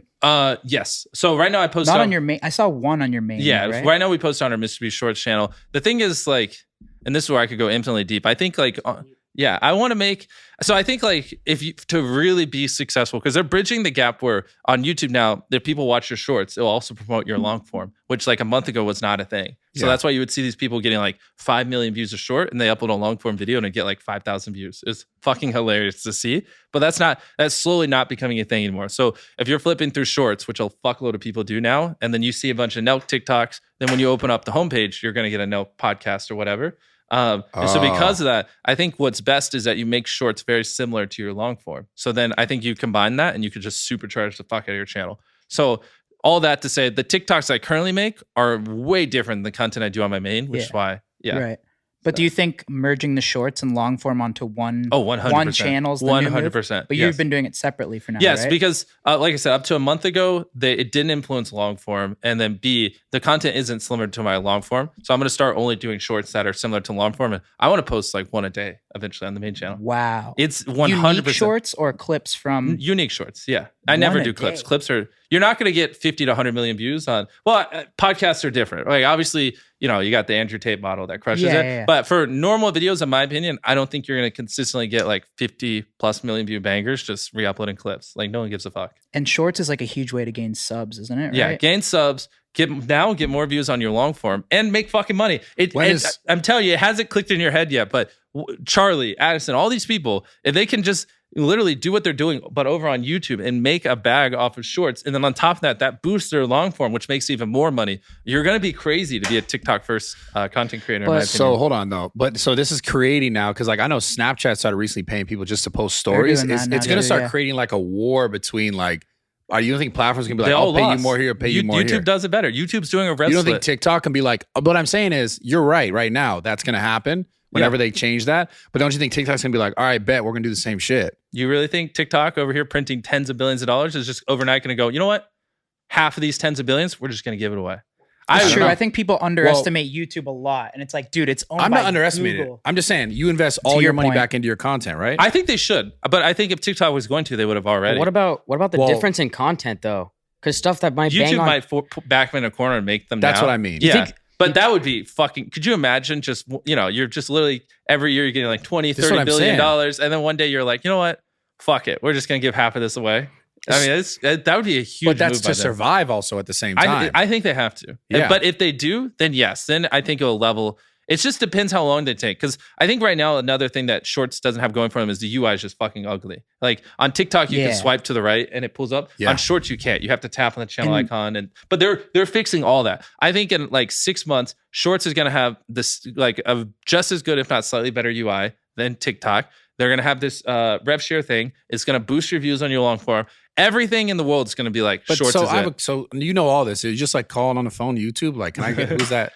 Well, I mean, it's just pretty obvious where they're going. Yeah, I'm like, can I get that number? I can hook you up. What about... I think what TikTok has going for them though right now is that anyone can go viral. And I don't know what the algorithm is, but like on YouTube, I would never get recommend a video with 2 likes. Like I'll open up my TikTok app and see like Shorts you do. Yeah, it's the same thing. I wonder if they'll get those because TikTok like a 21-year-old girl will like make a TikTok with her friends, and like I feel like that's why they have so many people uploading on it, you know, because anyone can go viral. Exactly. I feel like I wonder if YouTube Shorts will get there to where casual people, not just creators, will be. Yeah, well, they've been very vocal that Shorts is like a platform, which is partly why they didn't have long form videos. Doesn't affect what shorts you get. So like if they watch your video and then open up Shorts, they don't get like a short because of that. And they're doing that intentionally. So a lot of smaller new people come up on Shorts, and it's not just all us big guys flooding it. So in a way, it is actually more geared towards the smaller creator than us bigger ones on Shorts. So yeah, what you're saying is exactly what they're trying to do. It is like I'm wondering, is the chart? I think a whole new wave of like Charlies and Addisons are going to come up of the shorts. But what I'm saying is like the dancing, like the stuff that they do on TikTok, gonna translate to YouTube like that and convert the same way. They're not gonna. The fact is, like, no one's doing the dancing stuff like as much as they used to anymore. But that's like what the Steiny doesn't want to leave TikTok. Yeah, he's like, what? No, he's like, can I import my TikTok feed to Shorts? He's been working on his dance moves. Like, no, but like those are the biggest people. They're not gonna go to YouTube Shorts. Yeah, but a lot of them they 100% will when they can make 100 times more money. You're crazy if you don't think they will off of ad revenue, and the brand deals will be the exact same in my opinion.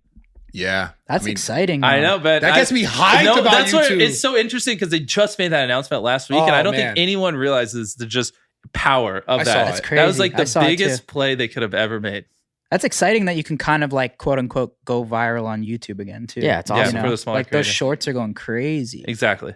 You think people get like just like unmotivated to have to rebuild their platform on YouTube Shorts, or it's just like whatever? Not really. I think they'll. But love it. now we're saying you're going to be uploading shorts on your main channel too. Yeah, like you're not creating a separate channel for shorts. It's like instead of having a TikTok and YouTube channel, they're just together. Which is what you want. Damn, like when you go viral on Shorts, it'll boost your long. You know how exciting that is that we could post like a 30-second video on our Nelk main. Yeah. And it could get like 10, 15 Shout out YouTube Shorts for paying the people. And too. Shout out YouTube for a dub. Let's go. Yeah, I know. Big dub by YouTube. Big dub. That got me excited. There's a world too where it's like, if you're like a couple years from now, you're like, fuck it, this long form's too hard. You could just switch to only doing shorts. And I do think there's a world where you could remain relevant on YouTube by just doing shorts. And I think a lot of people, we all know dozens of people who are just fucking tired of making 10-minute videos because it's hard. They'll probably just switch over to shorts because it's easier. And it's going to slowly become bigger and bigger and basically overtake TikTok. Short form content's fucking What's your plan with that? Yeah. Like I said earlier, just basically do my main channel videos just shorter, Got it. Yeah. But one a day, he said. I would love to. That's what I want to ramp up to. Do you think you'll scale back on long form then? Well, right now we're hardly uploading on. How often do you upload? On the main, like once a month. Once a month. Yeah, because like we were going to go to Antarctica and then that fell through because everyone there got COVID. Like, and so we spent weeks working on that. And then like Chocolate Factory, that video, we were supposed to film it, but then we came in and the chocolate river just disappeared. I don't know what the fuck happened. So I guess there must have been a hole in the liner and it just sunk into the ground. So that delayed it by a couple of weeks. And we had all this shit just go horribly wrong and like 5 videos fall through. It's not been the best year for us uploading, but no, but because I don't think shorts are that hard. Like this month we'll be either number 1 or number 2, like most followed person on TikTok on the platform. And it just doesn't take that much time. Like I don't want to be too crazy with this statement, but it's like you should you shouldn't really complain about making short form content. It's infinitely easier. And this is coming from a guy who does both. I have 40 million followers on TikTok and we're growing very fast. So I'm playing the game on both. And I'm telling you, like long form, it's infinitely harder than short form. Short form, you can film a mega banger in like 5 minutes. Yeah. Like you're not filming a super viral YouTube video in under a week now. No. Let's talk more Unless about you have a podcast your evolution of content. So I did a podcast with Eric and we were talking about how like it's funny. He just called me. That's who I hung up on. Really? Yeah. Okay. He's crushing it too, right? Yeah, he's doing great. I love him. Yeah, we're supposed to do a challenge where like they have to do a bodybuilding thing. Yeah, we've been lifting every day. Yeah. So I'm on day 50. Dude, he's getting there. I know. Yeah, I just want you to know that he's on. Why? What's he taking? He's not taking anything. He's doing my program, but he's eating Okay, really so well. he's on training some every day. shit. He's consistent. Just, Yeah. No. Just be I need to get him. He's on my program. Just be a little afraid. But what I was gonna say was we had this conversation on my pod about like the evolution of content, and you found out obviously like the style of content with the editing, like the engaging, the payoff at the end. Do you think content, as far as like what people want on YouTube or just want on the internet, is going to change over time? Like, what do you think the future of like what people want is? You think it's always going to remain that exact scheme, or it's going to like they want more like motivational content or more heartfelt content or more real content, or is it just always like to depend on your demographic. You know what I'm saying? It 100% will change. That's the thing. Like that, to do well over time, you just have to innovate and adapt. Like if all you ever did was, what was that one prank you did where you Coke in your trunk or whatever? Like, yeah, if you just did that, every year, no one would give a fuck. Like you guys adapt, everyone adapts. But where do you think it's going is my question. Like, cause you have so much knowledge. Yeah. I think you have vision. I think you have, like, where's the foresight? Yeah. I mean, it's kind of hard to say. You don't, like, every video is just different, so it's like, it's not like one of those things where it's macro. It's just like minor things change over time. So like right now we're just a little bit more focused on storytelling than we used to, and like getting people attached to, contestants or the people we have in the videos, and trying to slow it down just slightly. Do you I'm sorry I interrupted you. You just made me think of a different question. Do you think it's super important? And please continue the rest of the answer. Hit me. Do you think it's super important to have a group to be successful, like a group of people? Because it couldn't just be you in a video. Yeah.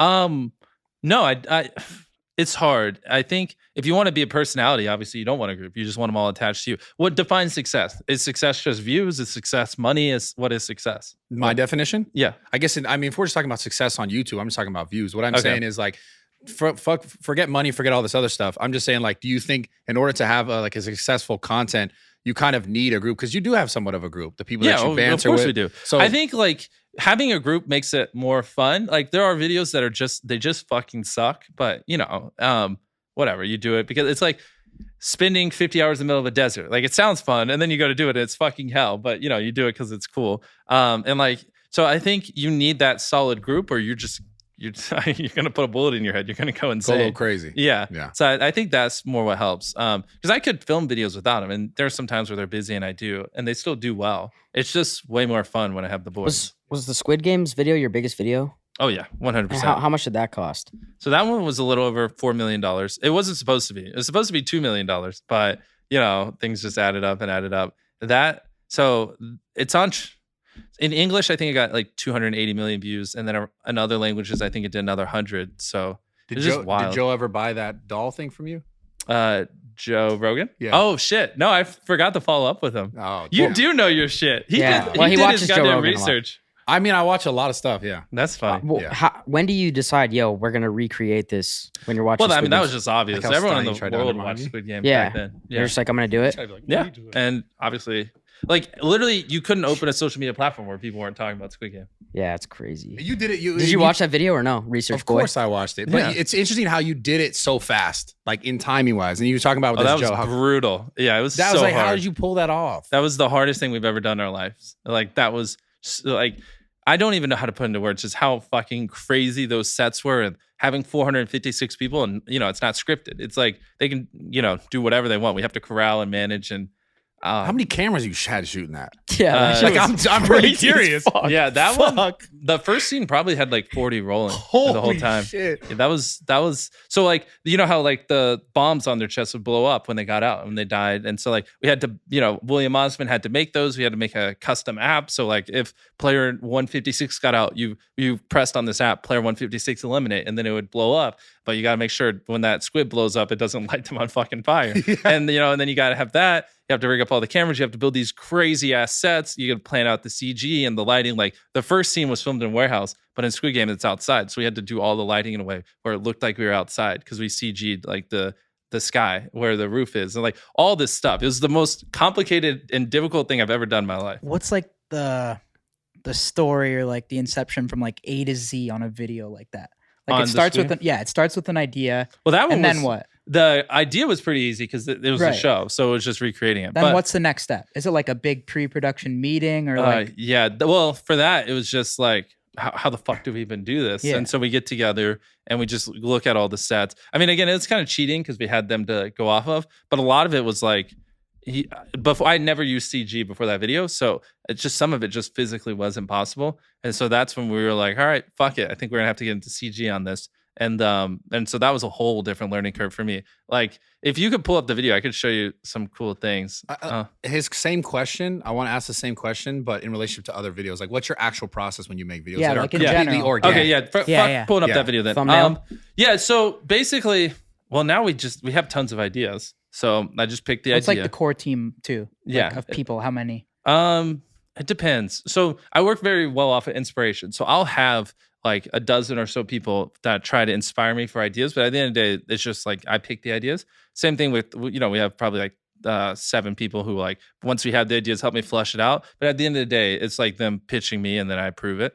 So it's probably like 20 people that work on that side.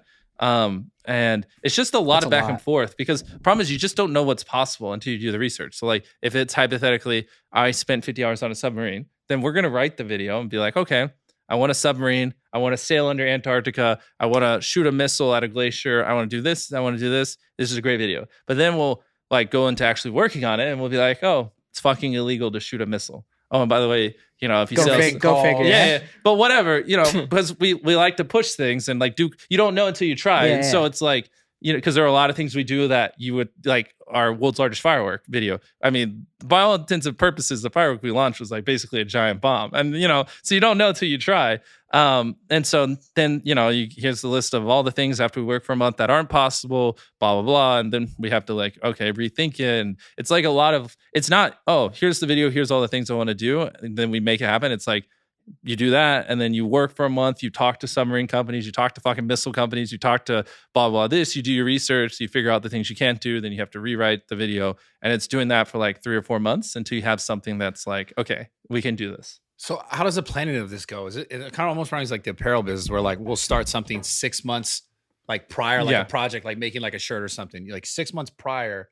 And then you're like, okay, the evolution of it is in 6 months, it now comes to being a product that's buyable on a website, right?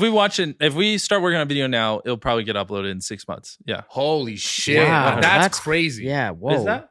No, it's just, I mean, that's like, I guess honestly, I haven't really talked. Yeah, that makes sense. What I guess because this is like it's a physical product, right? Well, just in general, other YouTubers, what's a normal turnaround, like a week? I mean, it depends what kind of content you make, but like a week maybe. For us, most YouTubers, bro, that would be great. But it's obviously I would kill to have a 1 week turnaround. It's way different, right? Like your production value is astronomical. Like what you're doing is completely different. But I just find that so interesting that like it takes at least a month or 2 just to build our sets. Okay, so then you're like months out where you inception to like 6 months product done. Yeah, every video we're filming between now and the end of the year. We're already working on, because if not, they just wouldn't happen. Dude, that is just different, man. That's insane. I gotta ask you, dude. Like even with the Squid Games, do you ever get like anxiety or like crippling anxiety? Like obviously. on set with that many people and like it's like, especially because like sometimes I stutter because I'm like I'll be thinking of the video and I'll be thinking of this and the squibs but I also have to speak, and so sometimes I'll forget like I'm filming and I'll stutter, and then it's like fuck, I got to repeat this in front of 456 people. But no, I mean at the end of the day, you just kind of do what you got to do, Okay, so based on what he just asked, I have another question. Do you do things for like let's say outside of YouTube, do you do things for like your mental health? Do you like meditate? Do you practice anything that's like a little more, or you just like just work all the time? I've said this recently. It's like, I tried doing the schedule where I work Monday through Friday. I hate it. I tried doing Monday through Saturday, taking Sundays off. I hate it. Weirdly enough, what works for me is like, I just give in to my impulse and I just work every hour of the day until I just feel burnt out. And then I usually just like watch anime for half a day to recharge. Do you think it's ever going to catch up with you where you're like, fuck, I'm exhausted? No, I don't think so. I think like everyone's different. I don't think my model would work for most people, especially because most people fucking hate their jobs. But I think like if you truly love what you're doing, like why put boundaries on it? If you want to work. And like, so for me, it tends to be like, I like to go hard as fuck every hour of the day for like 8 or 9 days. And then I usually need like a day off. Like, but having some type of set structure where it's like, I just can't predict it because it also depends. Some videos are harder than others. Like this is technically work, but this is fun. So like this cycle, it's really fun. Yeah, exactly. I'm not gonna lie. I just went to the bathroom. I'm so fired up. Yeah, no, this has been amazing. Let's go. Yeah, I knew dude, this was gonna be lit, but like I'm conversation. actually fired up to kill shit. Me too. Good. Wait. Now I'm curious. Sorry to change the subject, but like, what have there been podcasts where you weren't fired up? Like, I think this one will be a banger. The topics have been great. I love the YouTube talk, and I love like how we just get to sit down with like you're killing it too. I just like to learn. So like, what's oh fuck, never mind. That would be mean. I was gonna say what's the one that didn't go well, but then you'd have to shit on whoever it is. Podcast? Yeah. I mean, unless you want to. I mean, you're always more excited to sit down with like things that you're more like naturally. Yeah, this is in, one. Right? This is one we've been talking about that. Let's go. We really wanted to sit down. I mean, you got to do one every week, so some we try to. So some obviously you're not going to be as engaged. Have been keeping it or killing it. Like Mark Cuban, I was shocked to see you guys got. I love the business ones. Yeah, that was a great one. I love that one as well. Yeah, sometimes the guest, I'm like, holy shit, like they did that. I know. crazy. Do any of those crazy. guys ever reach out to you, like these billionaires, big They people? must. Yeah, of course. Like, has Elon ever hit you up or anything like that? I feel like you've you chilled tweet with him all the Elon. time. Yeah. Dude, Yeah. Elon's replied to my tweets a few times. I think one time, it might have been his team. They invited me to a Tesla event. I think it was the Cybertruck one, but I was filming. And so I said no, which would have been fun to hang out with Because him. you, But, well, That's hold on. savage. You faded Elon? well, it was Okay. probably his team, not him. But oh, fuck, no, you it was guys probably him, bro. maybe you guys had him on. I think though. it was Yeah. him. Wait, Yeah. not to change the subject, but holy shit. He How said- the fuck did you He guys said get something Elon off on? camera about you too. He was Oh, a really? little upset that you faded him. So Oh, okay. Yeah, Yeah. Did he say he fucking hates me? yeah, so sorry. I forgot. You guys got fucking Elon. What the fuck? John's been in touch with him, and he's been emailing him. Yeah. Like, want to come on, and he always replies with just like 2-word answers, like "sorry, not now." Damn. And then one day he's just like, "Yeah, I'm down." Holy shit. I still can't believe you guys did that. Yeah, it's That is crazy. wild. We had to go there and just wait for like 48 hours, Yeah. and the time When- kept changing. When you did that, Reed, my manager, he fucking loves you guys. I'm pretty sure if you're like, hey, you want to manage us, he would leave me in a heartbeat. He loves you guys. He's always wearing a happy dad hat. And when you guys go, there we go.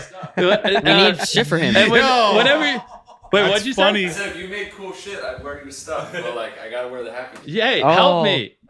I've got 5 trillion things going on. Here, you know what? Next merch drop, Reed's in charge of. So if it's bad, it's on him. No, I'm putting it out there. My next merch drop is solely Reed. I'm not even gonna fucking look at it. So if it's cringe, it's on him. Damn. There you go. That's a lot of pressure. And he better fucking wear it over these goddamn happy dad hats every fucking time I see you on fire. But it's just funny because I swear he talks about you guys more than me. That's dope. You don't do any collabs, really, do you?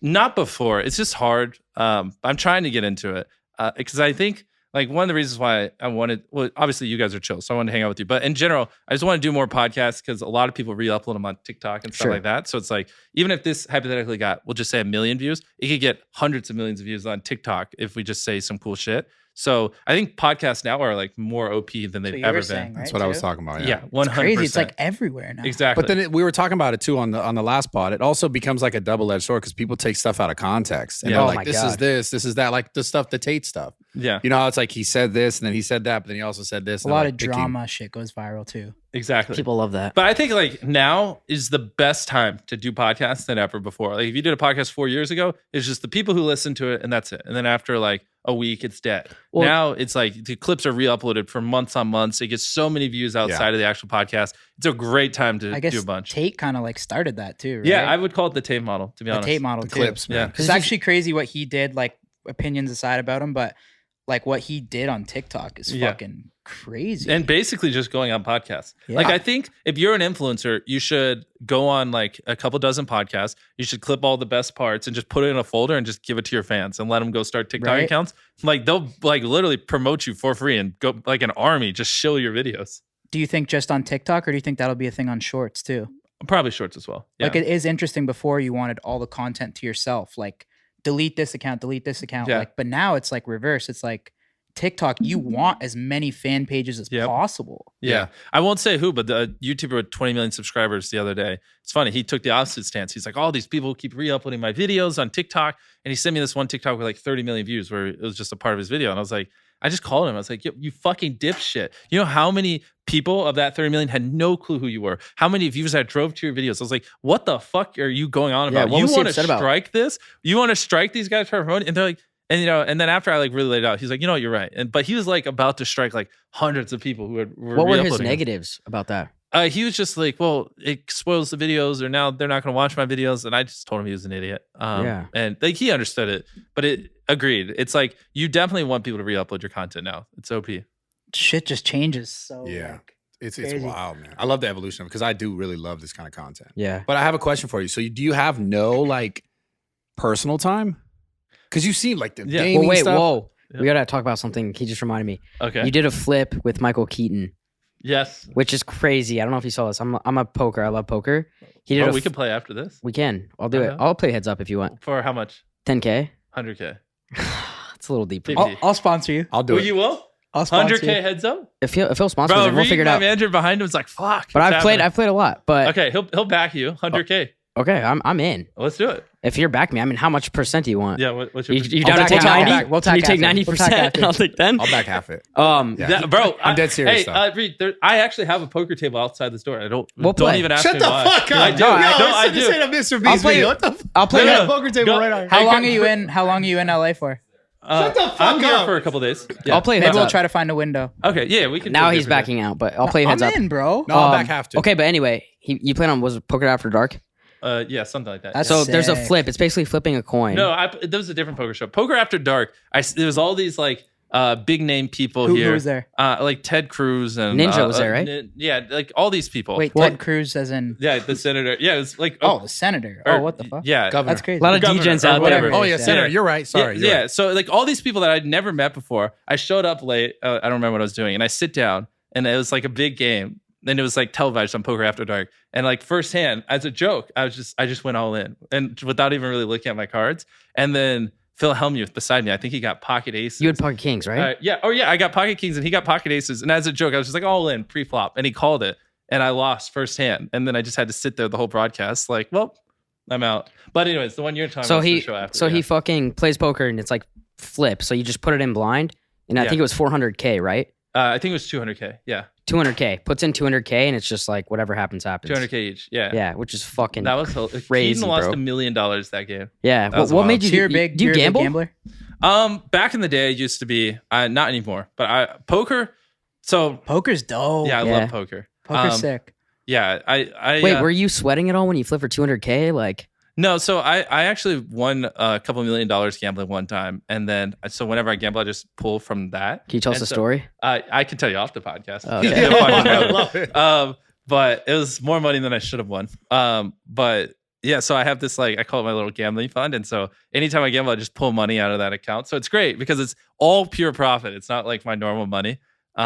And so yeah, I was playing with money from my gambling fund. So like when I play with that, I don't give a fuck, which is great because that's why Yeah. I win a lot. Because if like we can still make money. Like someone when I am playing poker can put like 300K in, and like I just don't give a shit because I don't touch that money. It's only there for gambling. So I'll just call it, and then you put them in these awkward positions, and they get really nervous, and that's how you Of get a lot of course. pots. Has anyone done like a big like influencer poker thing? I feel like that'd be cool. We got to. Yeah, well, the one he's talking That about, would Ludwig Poker After did Dark. it. Yeah, I know that. Yeah, well, Ludwig did one with a couple of, like Twitch streamers and stuff, but no, I mean, you should do one where like really, really big. Like we Yeah. could probably get like if let's see, if we got 8 people, each put in like 250, like a $2 million game, winner takes Crazy. all. Like that would be fucking wild. Oh shit. How would you do that? Would you stream that? Can you?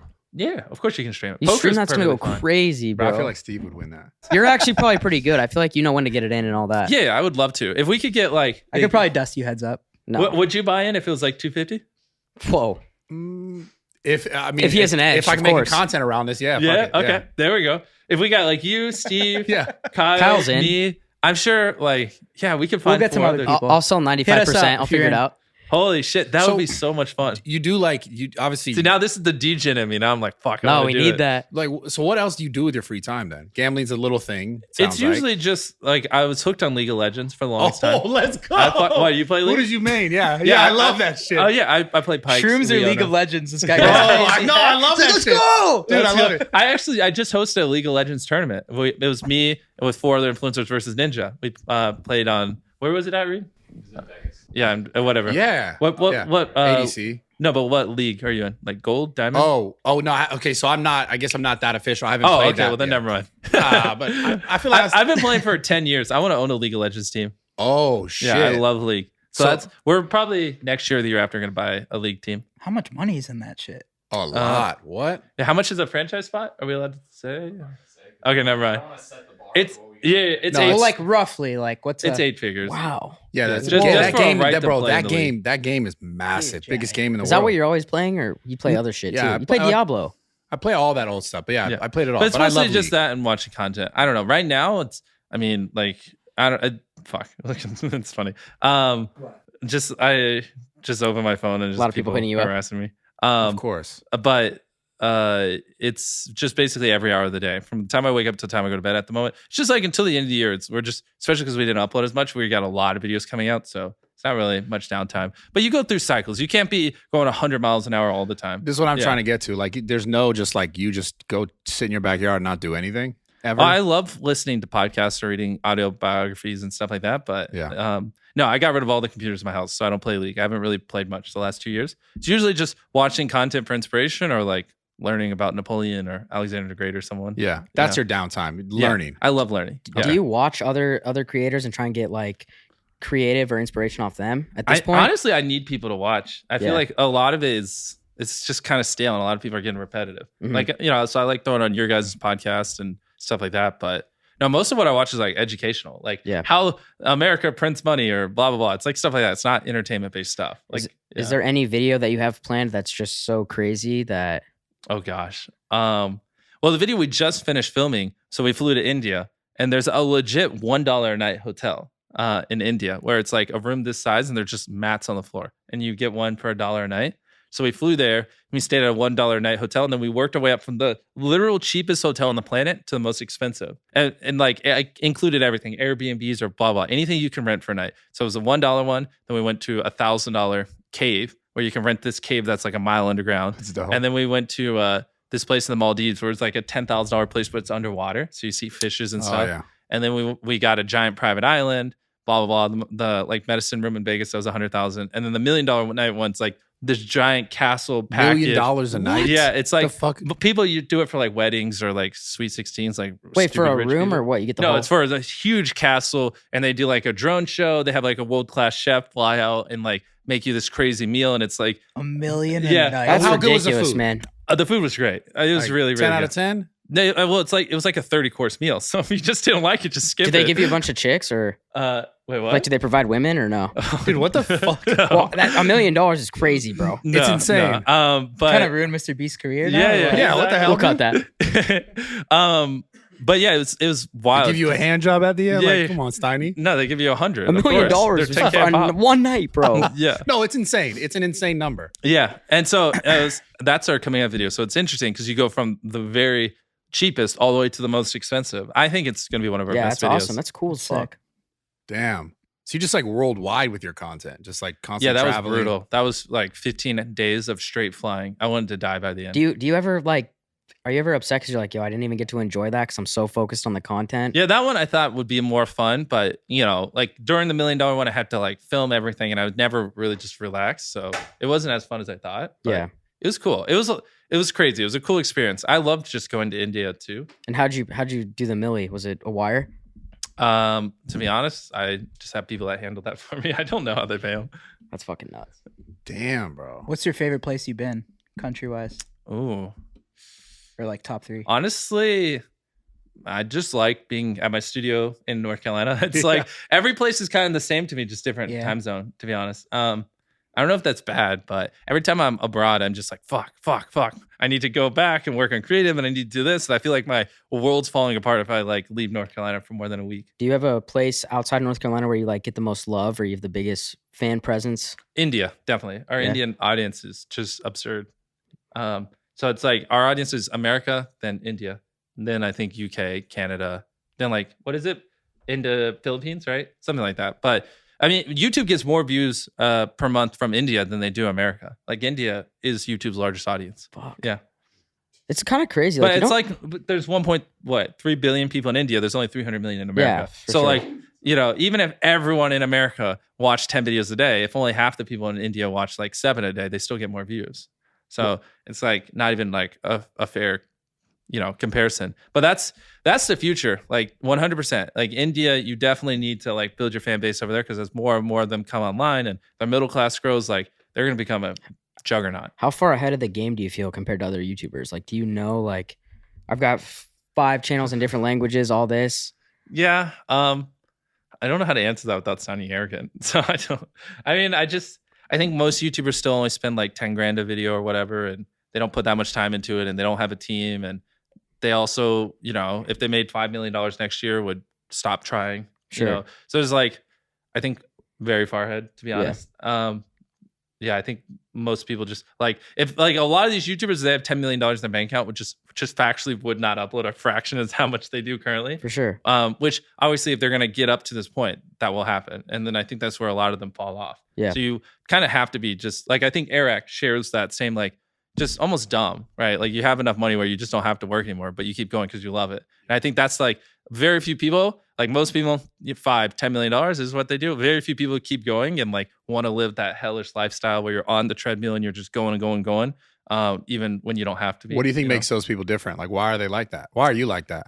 I don't know. I couldn't tell you. I feel like it would be better for someone to examine me and say it because I have all sorts of biases. For me, it just feels like it's baked in my bloodstream. Like you could tell he got at Eric from the beginning though too. Yeah. 'Cause Yeah. I remember when YouTube used to recommend him. Like you see those channels, all of a sudden it's like they start recommending someone with like 100K views. Yeah. Right. Yeah. And it's like, oh shit. And you then just tell you he's could tell the the next title, one. the thumbnail. Like Yeah. then you watch the video. It's like, okay, this guy's a YouTuber. He You know, is. he And- gets it. And he's a psychopath. Like he's the kind of guy that would walk across America or do crazy shit like that. So I think he's the next person to get 100 million subscribers. Yeah. And then like Ryan Trahan, he's also a good one. Did you see his penny series? Yeah. Was that with? Yeah. He traveled across America to give me a penny. Yeah. That's crazy. Oh Yeah. yeah, I saw that. Too. So that like he is great on the like, storytelling side and stuff like that. I think he's crushing it. I don't even know how this. What subject am I on? Why am I rambling about this? just talking about competition. I think. Yeah, that how was- far yeah, ahead- gotcha. how So far ahead you are. There's people like that, but even then, like if I stopped uploading today, it'd probably take like Eric like 4 years to get to where I am now, or 3. So like Is basically, that a challenge? You challenge him against another like Sure. bodybuilding? Yeah, do you ever- I YouTube talk to him challenge? every day. Bring it on. We Yeah. we like to egg each other on. Does seeing like young people on the come up like keep you motivated too? No, I love it. I think a lot of people and just take this mindset of like they don't like helping other people because they're worried they're going to take their lunch money or blah, blah, blah. I've always been very open with everything I know. Because I think if you just give, people will give back to you. Like a world where I help 100 creators all grow and they help me back is better than a world where I help none and they don't help me. You know what I mean? So I love that Eric's crushing it. And I hope he is on a trajectory to catch up to me. It's fine because he's going to learn so much along that way. And if he's sharing that information with me, it's perfectly fine. You know what I mean? So I think that's one of the big reasons why there hasn't been a lot of people like us is they just don't share. and they have this wrong mindset. Like there's infinite amounts of views to go around. Like who the fuck cares? The better he does not make me do worse. If anything, we do better together. Is this like one of the only like YouTube type events that like goes on now? Like what you guys are doing this week? Yeah, it's like VidCon and this, Is but VidCon still a thing? yeah, but it has like fans and stuff like that. So like It used to be way bigger, I feel. exactly, like yeah, and like it's gotten super corporate, like because there's fans and you can't even like really leave this and blah blah. Whereas this is just YouTubers only. So Vid Summit's only YouTubers, no fans. Keep it at like 1,000 people, so it's not that crazy.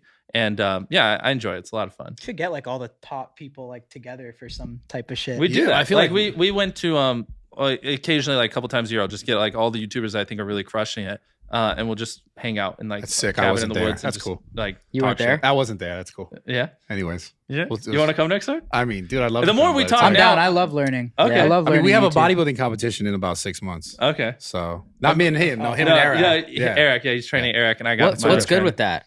Well, dude, Eric, I'm not judging you right Yeah. now, but just you're wearing a long sleeve. I'm just saying. Well, the problem is Eric has low body fat percentage. He's fucking- yeah, so his muscle will show. I'm definitely getting stronger, but I have some weight to lose. Well, so it's what's like the you won't- competition? They're Like, going who to do can a lift more? bodybuilding competition. Yeah, so we- they signed an actual legal Well, document. it's 9 months. We extended it. a What's little the long. action? Is there action on it? You guys have side action. we could for bet sure. on it. Yeah, But you no, could but bet. they're going to do like You and Eric have side they're gonna 500K. I'm telling you, I'm training this guy. Yeah, They're me and gonna- him have been working out every single day. So we started 50 days ago. We started working out every day, Yeah. and then we added some stakes to it. So it's just us doing a bodybuilding competition. You're not going to want to look like a fat piece of shit. Sure. So that's kind of the stakes. Like in 9 months, we signed a contract that we would do one. So we've been working out every day, and it's been great. It's been a lot of fun. But he is skinny, so his muscle shows instantly. I'm cutting, so I'm still losing weight. I was a fat fuck. I'm still a fat fuck, but not as much. So in like a month or two, then you'll be able to tell. Sounds like some shit. Who's Just training you? Yeah. Jasper. Are you yeah. friends with Jasper? Yep. Yeah. He's Yeah. here. He's here now. Mhm. Where is he? 'Cause we got to face off. probably Why, you gonna throw some Yeah, shade? we should. Yeah. Yeah. Everywhere I go, Jasper goes. Really? Yeah. Oh, so he's full time with you like that? Mhm. Eric Okay, doesn't have you like that, huh? No, I No, mean, Eric couldn't afford Probably doesn't that. even hit you back. Yo, I love the shade. It's so funny. No, No, it's Eric's good. my boy. I love him. No, great. he's dope as fuck. Yeah, he's great. super smart, man. The pod that I Yeah. did with him, he's very, very smart guy. But do you have a hard time being consistent with training? Because like obviously it's like, dude, every time I look at your stuff and we're talking about all this stuff, it's like, where the fuck do you find It was. time? It's very, very, very hard. Like when we went to India, I had to work out at 2 a.m. in the Maldives, like 1 a.m. at the Castle one after we finished filming at 3. It's been brutal, but we've done 50 days in a row, me and him both. So every day we call each other and we just scream at each other. And I've always worked out on and off throughout my life, but it's just the videos just make it fucking hard. But now I'm just sucking it up and just being like, you know what? I don't care. And this is the thing I think is important because like everyone, like not every, well, yeah, everyone who like wants to get in shape, they tend to make excuses like they don't have enough time. Yeah. But I literally feel like you literally don't have enough time. It's and brutal. You still do I'm it. fucking dying. I like, you can see bags in my eyes because I was working out like midnight last night. Like some days, like it's just a 15-hour film session.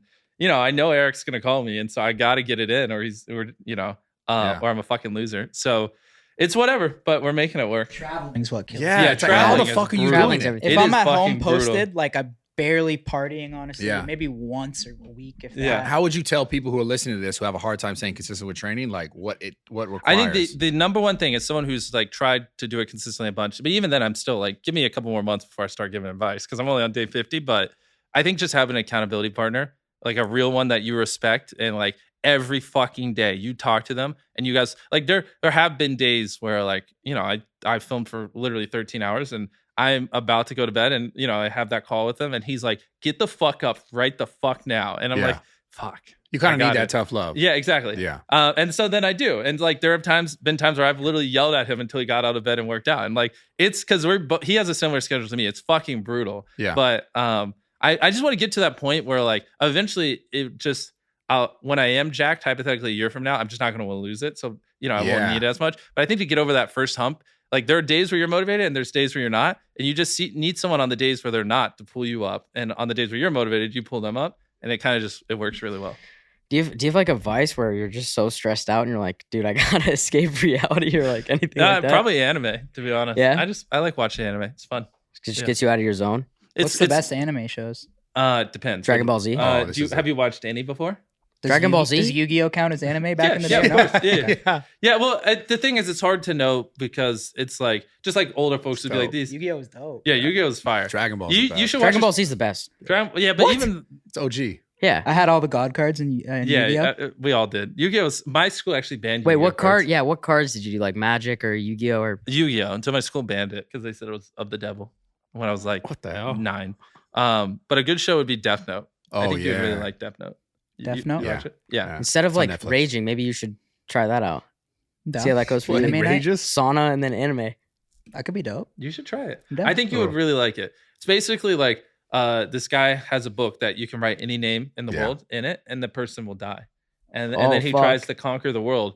And like, how do you stop someone that has like, so if he wrote his name and he just died, you wouldn't know who the guy who killed him is. So how do you stop someone who can kill anyone in the world at any point by writing the name of the book? Sick. And so it's basically the world's greatest detective trying to figure out this guy. What's the joke, dummy? Go ahead. I was gonna do an anime porn thing for you, but I'm not An going anime to right porn now. thing? He recommended that to me. We're not gonna get into that. Okay, Keep great. going with Which that. one? Say it. I don't know. It's like the Hentai? finish in 30 second type thing with Please like anime. tell shit. us what No, anime yes. porn you're watching. No, you we're gonna- fucking we're What gonna weirdo. kind say of that. hentai do you enjoy? No, it's him. It's him. Okay. He recommended it to me, but Really? it's kind of similar to what He's you guys are talking obviously making a joke, but go ahead. Tell us about the porn you watch. about. No, it's like something with like Goku from Pokemon. Oh, you like, watching comes in and Goku? like. Fucking like. Goku from Pokemon? Oh, so you watch mixed anime? Or No, hentai. it's a Bradley thing. But go ahead. Okay.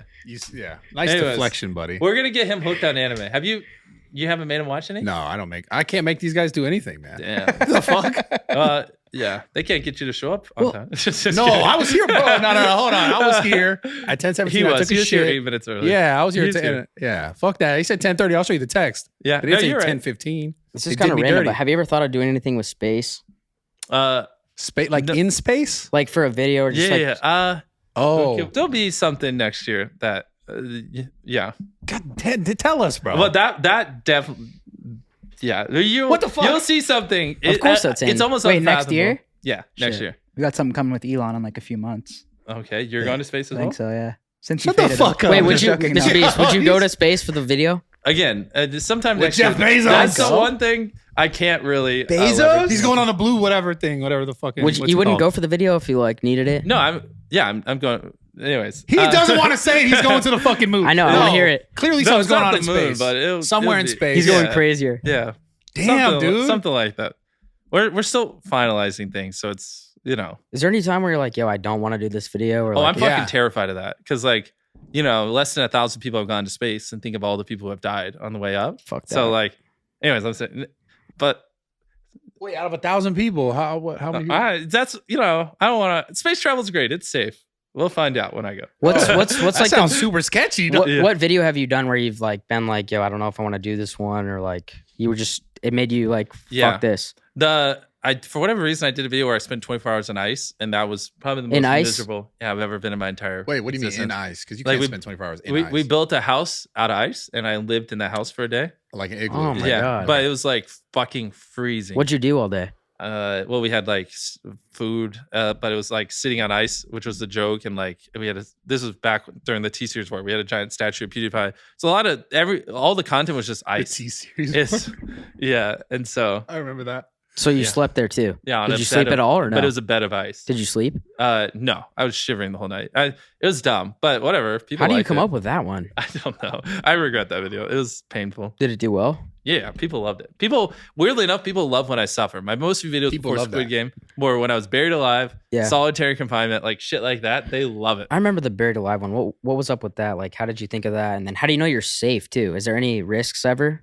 Well, that coffin I was buried in, we spent like $250,000 building, structural engineers, things like that. We did the numbers, and I mean, I had like 30 different engineers work on it. Also, David Blaine buried himself alive. We had him consult. So we did everything. I was probably safer in that coffin than I was above ground, to be honest.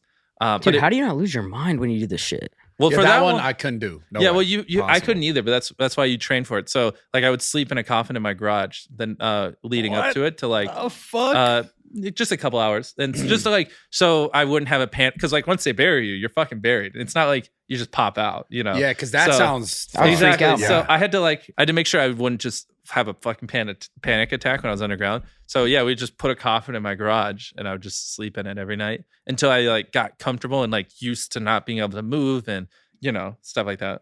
Do you tell them like, hey, I'm ready to go? Yeah, basically. I was like, bury me alive. Let's fucking do it. But it's still, man, like, because it's glass, so you can see it, and you see them dumping the dirt. And there's like 6,000 pounds of dirt on you, and the only thing standing between you and it is like this thin layer of like bulletproof glass, and it's like it's crazy. scary. Do you ever think like people like give the appreciation for like you doing that shit and being crazy as fuck? Yeah. I mean, look at the Not life a big I get to deal, live. right? Yeah. I think it's like. Yes, they do. I mean, like that video probably got 1 million comments, and like 900,000 were probably super positive. You know, 990,000. So yeah, they do. I think the only thing is like as humans, like we don't do a good job of like taking positive feedback like from a screen. Like if you're like, damn, your videos are fire, like that would be great. Like that would be all I need to carry on for like a week hypothetically. But if you left a comment, it just doesn't hit the same. I know, right? Because it just feels like numbers on a screen. Kind of sad. Yeah. So that's you kind let of the problem. negative ones get to you so much. For sure. More. Exactly. And if you read 1,000 positive comments and then you hand them one negative comment, they're gonna forget every single positive comment and only focus on that negative. What can somebody say negative to your shit? I don't know. I was gonna ask you when I I first don't started. really focus on it. I don't really know. Sure. This is on the same line of what he's asking about, like negative. Yep. I remember when I first started seeing your videos, I was like, this shit's got to be fake. Oh yeah, it's a huge problem for us now. So do you deal with a lot of that? Like this is fake. This is fake. It's direct correlation. The more I spend, the more people think it's fake. So it's weird, but like if I were to do a video where I would to give a random person on the street $1 million, I'm almost incentivized to make it 100,000, because when I go above 100,000, people just don't believe it. They just don't think it's possible that a YouTuber could have that kind of money.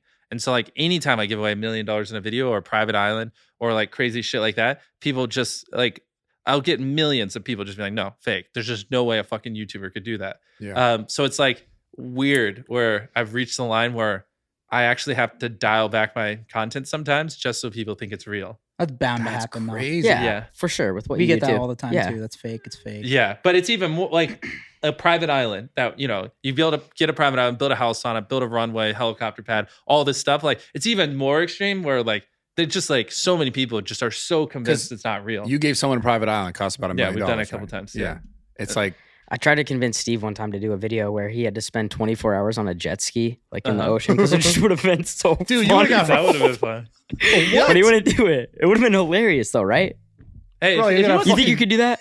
24 hours on a jet ski? Like in the ocean, like Yeah, it's been of pretty course. funny. 24 hours. You trying to get him a fucking crazy sunburn or what, dude? No, it would just be how funny would that be? Because he'd be pissed as fuck. He'd be like, "Yo, how much longer? I don't know." He'd be like hungry.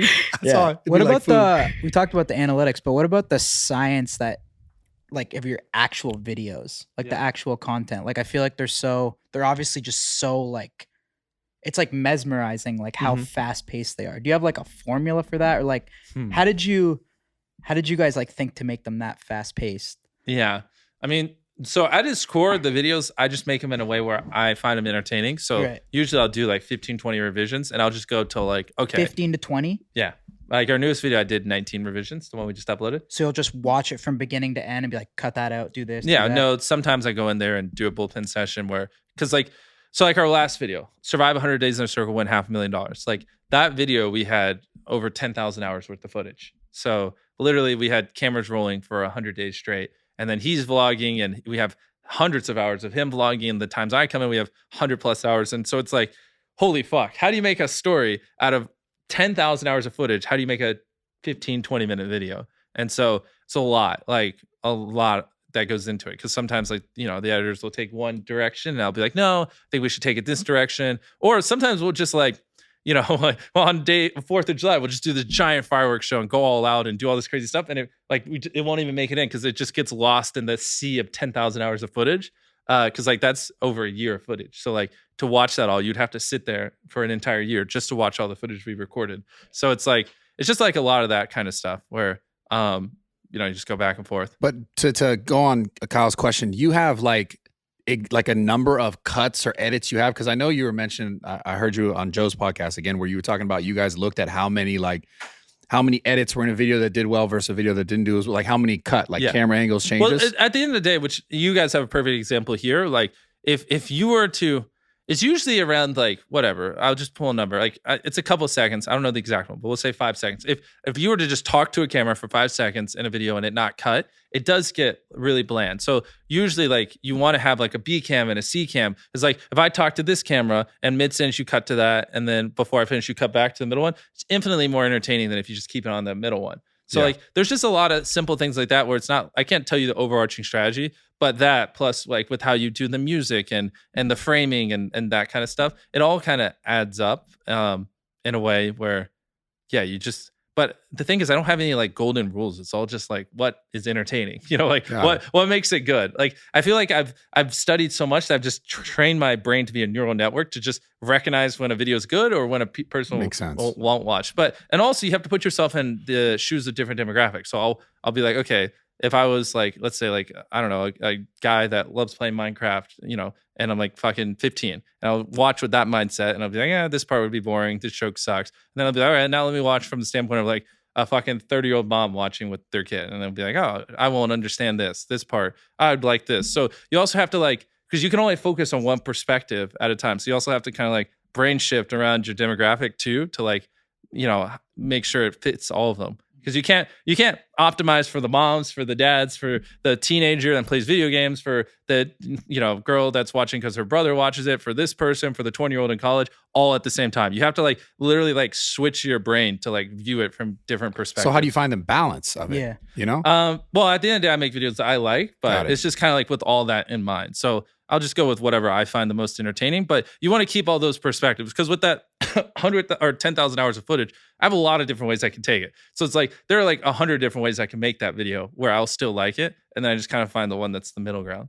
Have you ever tried to like shift the content a little bit where you could bring in an older audience or be like, oh, I'm going to bring in a different demo? Well, that's where the 18 plus YouTube would be amazing because yes, I would do videos like that if there's just a specific place. Like a MrBeast After Dark would be so much fun. Where I could do like things that are a little more, you know, scarier with the challenges or not have to, you know. You could do some crazy shit with the challenges. I feel like that would help YouTube because they got to have some ads that are trying to target older people too. 100%. Right? Yeah. Like, how would they not? Like, so yeah, to answer your question, I 100%. Give us YouTube After Dark. I'm on it. YouTube After Dark. That's fucking dope. Oh, 18 plus. I know who can make. You could probably make that call and get it done tomorrow. You know, I'll give. You could give me the number and I'll call them. Okay, I'll give you Susan's number. You give her a call. Yes, perfect. That's amazing. I'll give her a call. Love it. Yeah, right after this pod. Let's go down these questions. What were you doing in the UK? Yeah, how was that? How was the Sidemen? That was the fucking. That was great. They like a whole stadium sold out. Well, bro, they could. I think they should have went bigger. That stadium only had 27,000 seats. I think the Sidemen, with the influence they had there, could sell out any stadium on the planet. To be honest. They're fucking crazy too, man. Yeah, they're killing it. That match had 2.5 million concurrents, not at the peak. I know. Throughout the whole match. That's fuck. Wait, 2.5 what? million. Yeah. It had that many people the whole time. Yeah. Holy fuck. Fucking killed it. Those guys are on fire crushed too, the bro. event. KSI is fucking massive too. Yeah, KSI is killing it.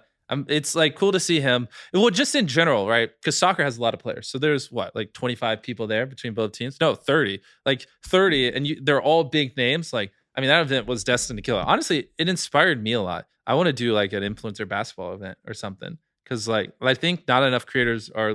Everyone sees the boxing and they're leaning into boxing, but no one's really leaning into other sports. Which clearly, like, there's a demand for all of it. You know? Yeah, so, I think it was like Logan had tried the creator game and that like kind of flop thing, and then I think the natural inclination is obviously watching people fight. Like, not saying it's the only way. But the problem is, so let's look at the biggest sports in the world. It would be hypothetically like basketball, football, soccer, those kinds of things. And, you know, and boxing's up there. His creator game thing was track, which was all the way down here. So it just was. So like, I think like people should just be doubling down on all the largest sports, and it would crush. Which is what the Sidemen did. Crush soccer, boxing, crush. And so I want to kind of do it more in basketball. I don't know, just kind of eye opening for me. And I don't think enough creators are leaning into sports. I think when I first met you was years ago. Austin had like a game at the Staples. Yeah, which was.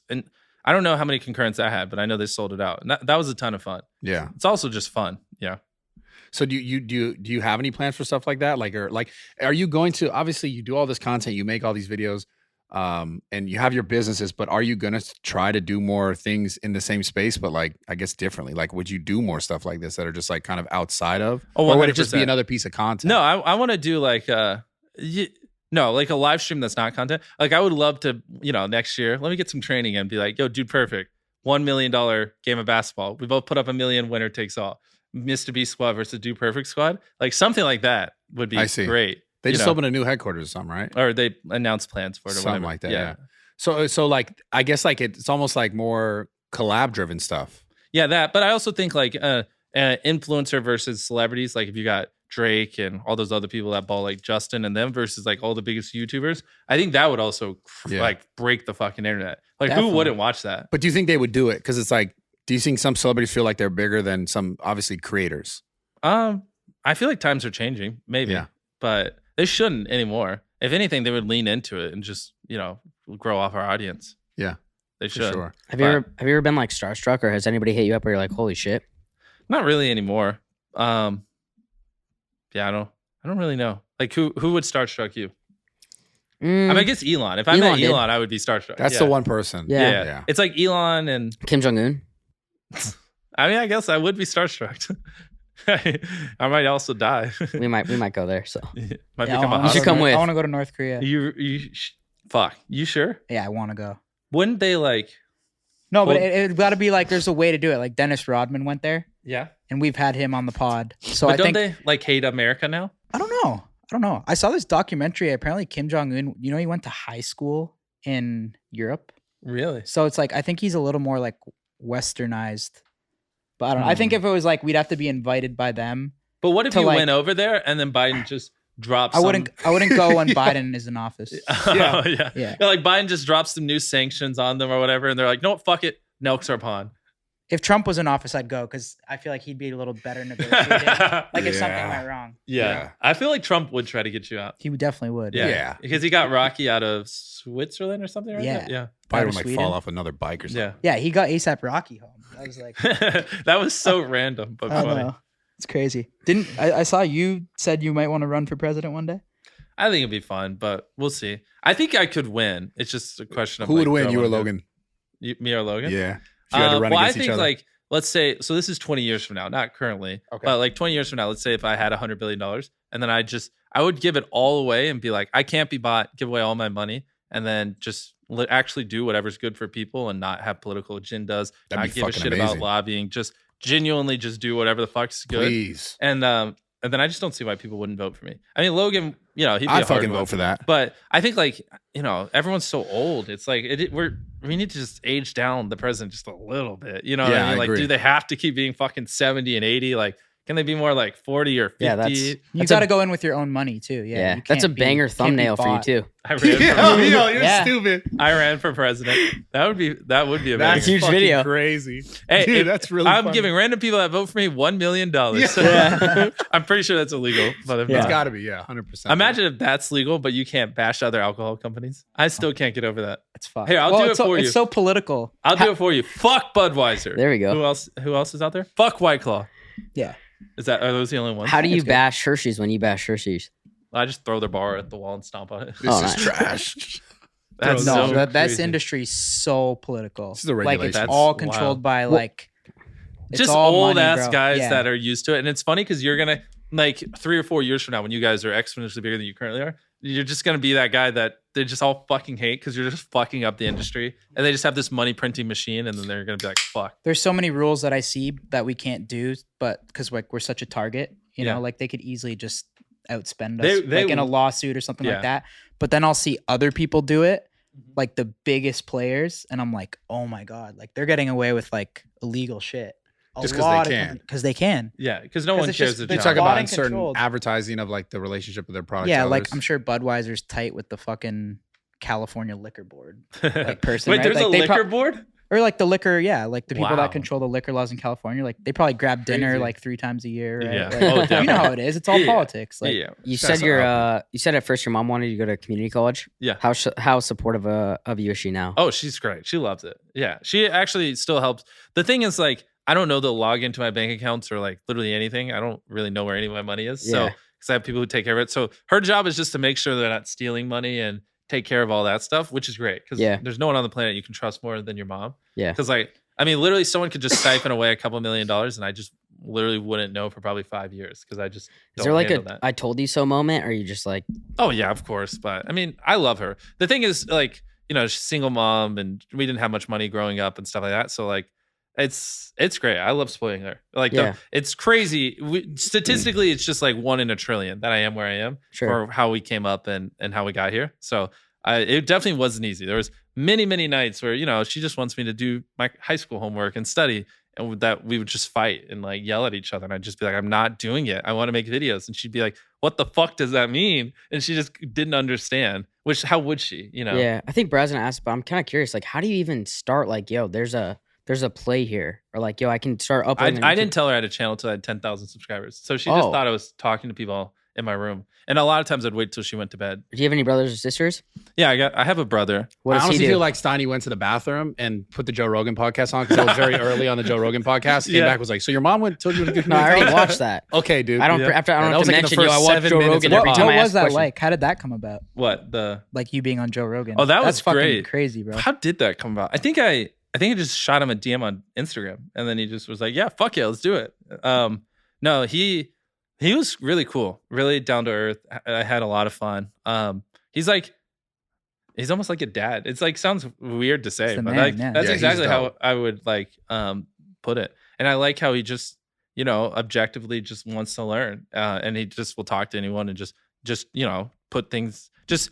Have an open mind and just try to learn things. It's Yeah, very he's rare so to find. open-minded. Some people Yeah. like. Do some people not like Joe Rogan? Like, Well, he had that whole like COVID shit, I guess. Yeah. the COVID stuff, and then they did this whole like the clipping of like the racist shit, and they're like, I made it a problem when he was like not agreeing with the COVID thing, and then they're like, look at this old footage. How of do you him, not and like Joe Rogan? That's Yeah. so fucking Yeah, I Oh, don't he's know, the man. man. I was gonna ask, what do you think's your biggest accomplishment? Well, actually, so far? real quick before we jump Sure. off this, like that Joe Rogan podcast, by the way, was fucking crazy Yeah. for us. Like, you know, obviously we all know Joe Rogan's big, but I didn't realize how big he was until afterwards when I go into Walmart and like, you know, these old dudes would just be like, "Holy shit, you were on Joe Rogan," and like never would have like said, or they would come up to me, they'd be like, "Oh, my kid loves your videos," blah blah. But I mean, thousands of times, like just the oldest fucking people you can think of would be like, "Oh my god, you're the guy on Joe Rogan," and it actually did a lot for us. And a lot of times when I talk to like other people who do marketing or like on the business side, a lot of them, they just know me from Joe Rogan. Like it's actually Wow. very OP. Like you should, if you can. I mean, I don't know. You're probably like a fucking 15-year-old kid, but if you ever get a chance, go on Joe Rogan. It's great. The very few though that can offer to do that. you should. Like it's wild. I mean, I don't know how many views he's getting an episode, but it's got to be like. Have any 30 parents million. ever offered you to like come to a birthday or anything Oh, crazy? all the time. Yeah. Have you done it? No. Big One bag time- or no?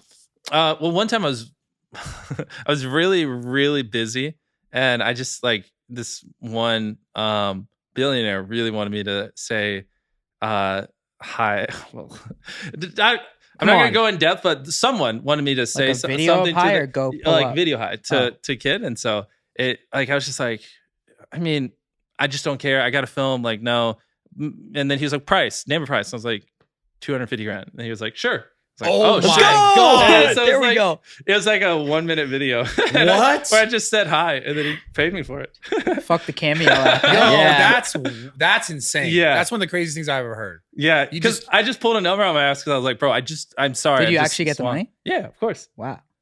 It's just Who the his fuck kid is really this guy? liked it. Money first or shout out first? No, I just did it. I mean, I knew he was good for it. The guy's Yeah. really wealthy. And then Can you connect Brad with him? Brad, you give 5,000. Bro, you think 2,500. Give me like, yeah, what? Like 20 maybe? Yeah, it was. When he first said yes, I was like, oh. I was expecting him to be like, no, maybe like 50 grand. But he's just like, yeah, fuck it. Just say hi to my kid. Wow, that's and I was crazy. like, okay, I guess. Damn, no hints on who that was? No, fuck no. He'd kill me. He would kill me. That's fair. That's fair. Damn, Yeah. dude. Were you stoked when you heard the lifting thing? Because we planned that. Yeah, at the start. Before you came in, they told me to say that. I mean, I felt you guys are fucking with me regardless. Really? Yeah. Oh, so you faked it for the podcast. Just for the, You for have the a, benefit of you have everyone. a fake personality. No, That you've been I ran for with the joke viewership because I've that's run all with these you guys got. for a Yeah, long see, I like time. this guy. Yeah. I ran with these Gotcha. guys for a long time. They make a lot of bullshit jokes about me that I run for their benefit. How many Like a times do you code think or you could something? bench the bar, though? The bar? Yeah. Like if he the- was going to say, I could pay you $1 every bench, So Oh, fucking forever. I can do that for like. we had a guy. 100,000? No way. No. You could do 10,000 maybe. Well, so we had, for a little context, we had a guy. Here's one that I know the answer for. We had if I gave you, what was it? 1 pound weight, how many times could you curl it? Oh, fucking forever. How many? dude. Pick a number. I don't know, dude. Like fucking 500. It just might just would be tired. Like Yeah, not so- even Yeah, like well, that's weight the How many? point. wise. I know the answer because we had a guy similar build as you, like a fucking. That guy's beast. probably fucking weak though. No, but he was fucking. Is he all huge. natural What's or his no? name? Well, wait. Is he all natural? No, he wasn't a celebrity. He's just like one of the biggest guys I've ever seen. Slightly smaller than you, but around that. But And like, we gave size him. doesn't always matter. Yeah, of course. But still, we gave him 1 pound weight. And I said every time he curled it, he got $1. And motherfucker went for like a day. Yeah. And so, but then his arm eventually gave out. So I'm curious, how many curls do you think you could do? Fuck, I don't know. I mean, 500,000. No, he did. I think it was 25,000 curls before his arm gave out. I'm doing tripling that easy. You think so? Yeah, I guarantee it. You should do a video on your channel now. See if you can do above 25,000. He's going to put curls. you in the thumbnail somehow. You're a little. though. And, Mr. Beast challenged me. You're in the thumbnail. I don't give a shit. You're not in the video, That's but a good ass joke. there you go. Finally, you got a good joke. Well, he did it with two. That's Yeah. exactly what I'll Brad's do. a thumbnail master too. Oh, yeah, that's exactly He what is. I'll do. Yeah. More of a He's not in the title video, guy. but he's in the thumbnail. Yo, I The love guy's it. smart. That's funny. Fuck you guys. No, do it. Fuck yeah. Hey, put this clip in there. I give him permission to put me in the thumbnail. Yeah, Let's see, there you go. There you go. Big Yeah. video. I'm gonna be like, he challenged me to. I think I could do triple that. Okay. Did you? I bet $10,000 Bradley Martin can't curl 1 pound weight 75,000 times. Oh, let's go. All right. I expect to see this video. Oh yeah. Fuck. Now he actually has a video. Yeah. Now I'm gonna do it for real. Hell yeah. Well, I think this has been sweet, bro. Yeah, this Yeah, has it's been been fun. amazing, You bro. guys are Appreciate chill. It's cool to see. Like I think like you guys definitely have evolved over the last few years. You seem more like mellow and businessy and just like it's great. Like this was a lot of They fun. thank me all the time for that. Yeah, were you Yeah. the Not man the behind businessy scene? part, the mellow. Real Like quick thing. you know, I didn't show up and they just have fucking strippers come out or like crazy shit like that, which I think like 3 years ago you would have done. Did you expect that or maybe. not? Yeah, you would have fucked with him. That's for on the sure. Nelk main channel. No, but So still, we got, like, well, yeah. maybe I don't know. Just at least online, you guys just seem like you've matured a lot, and it's cool to see.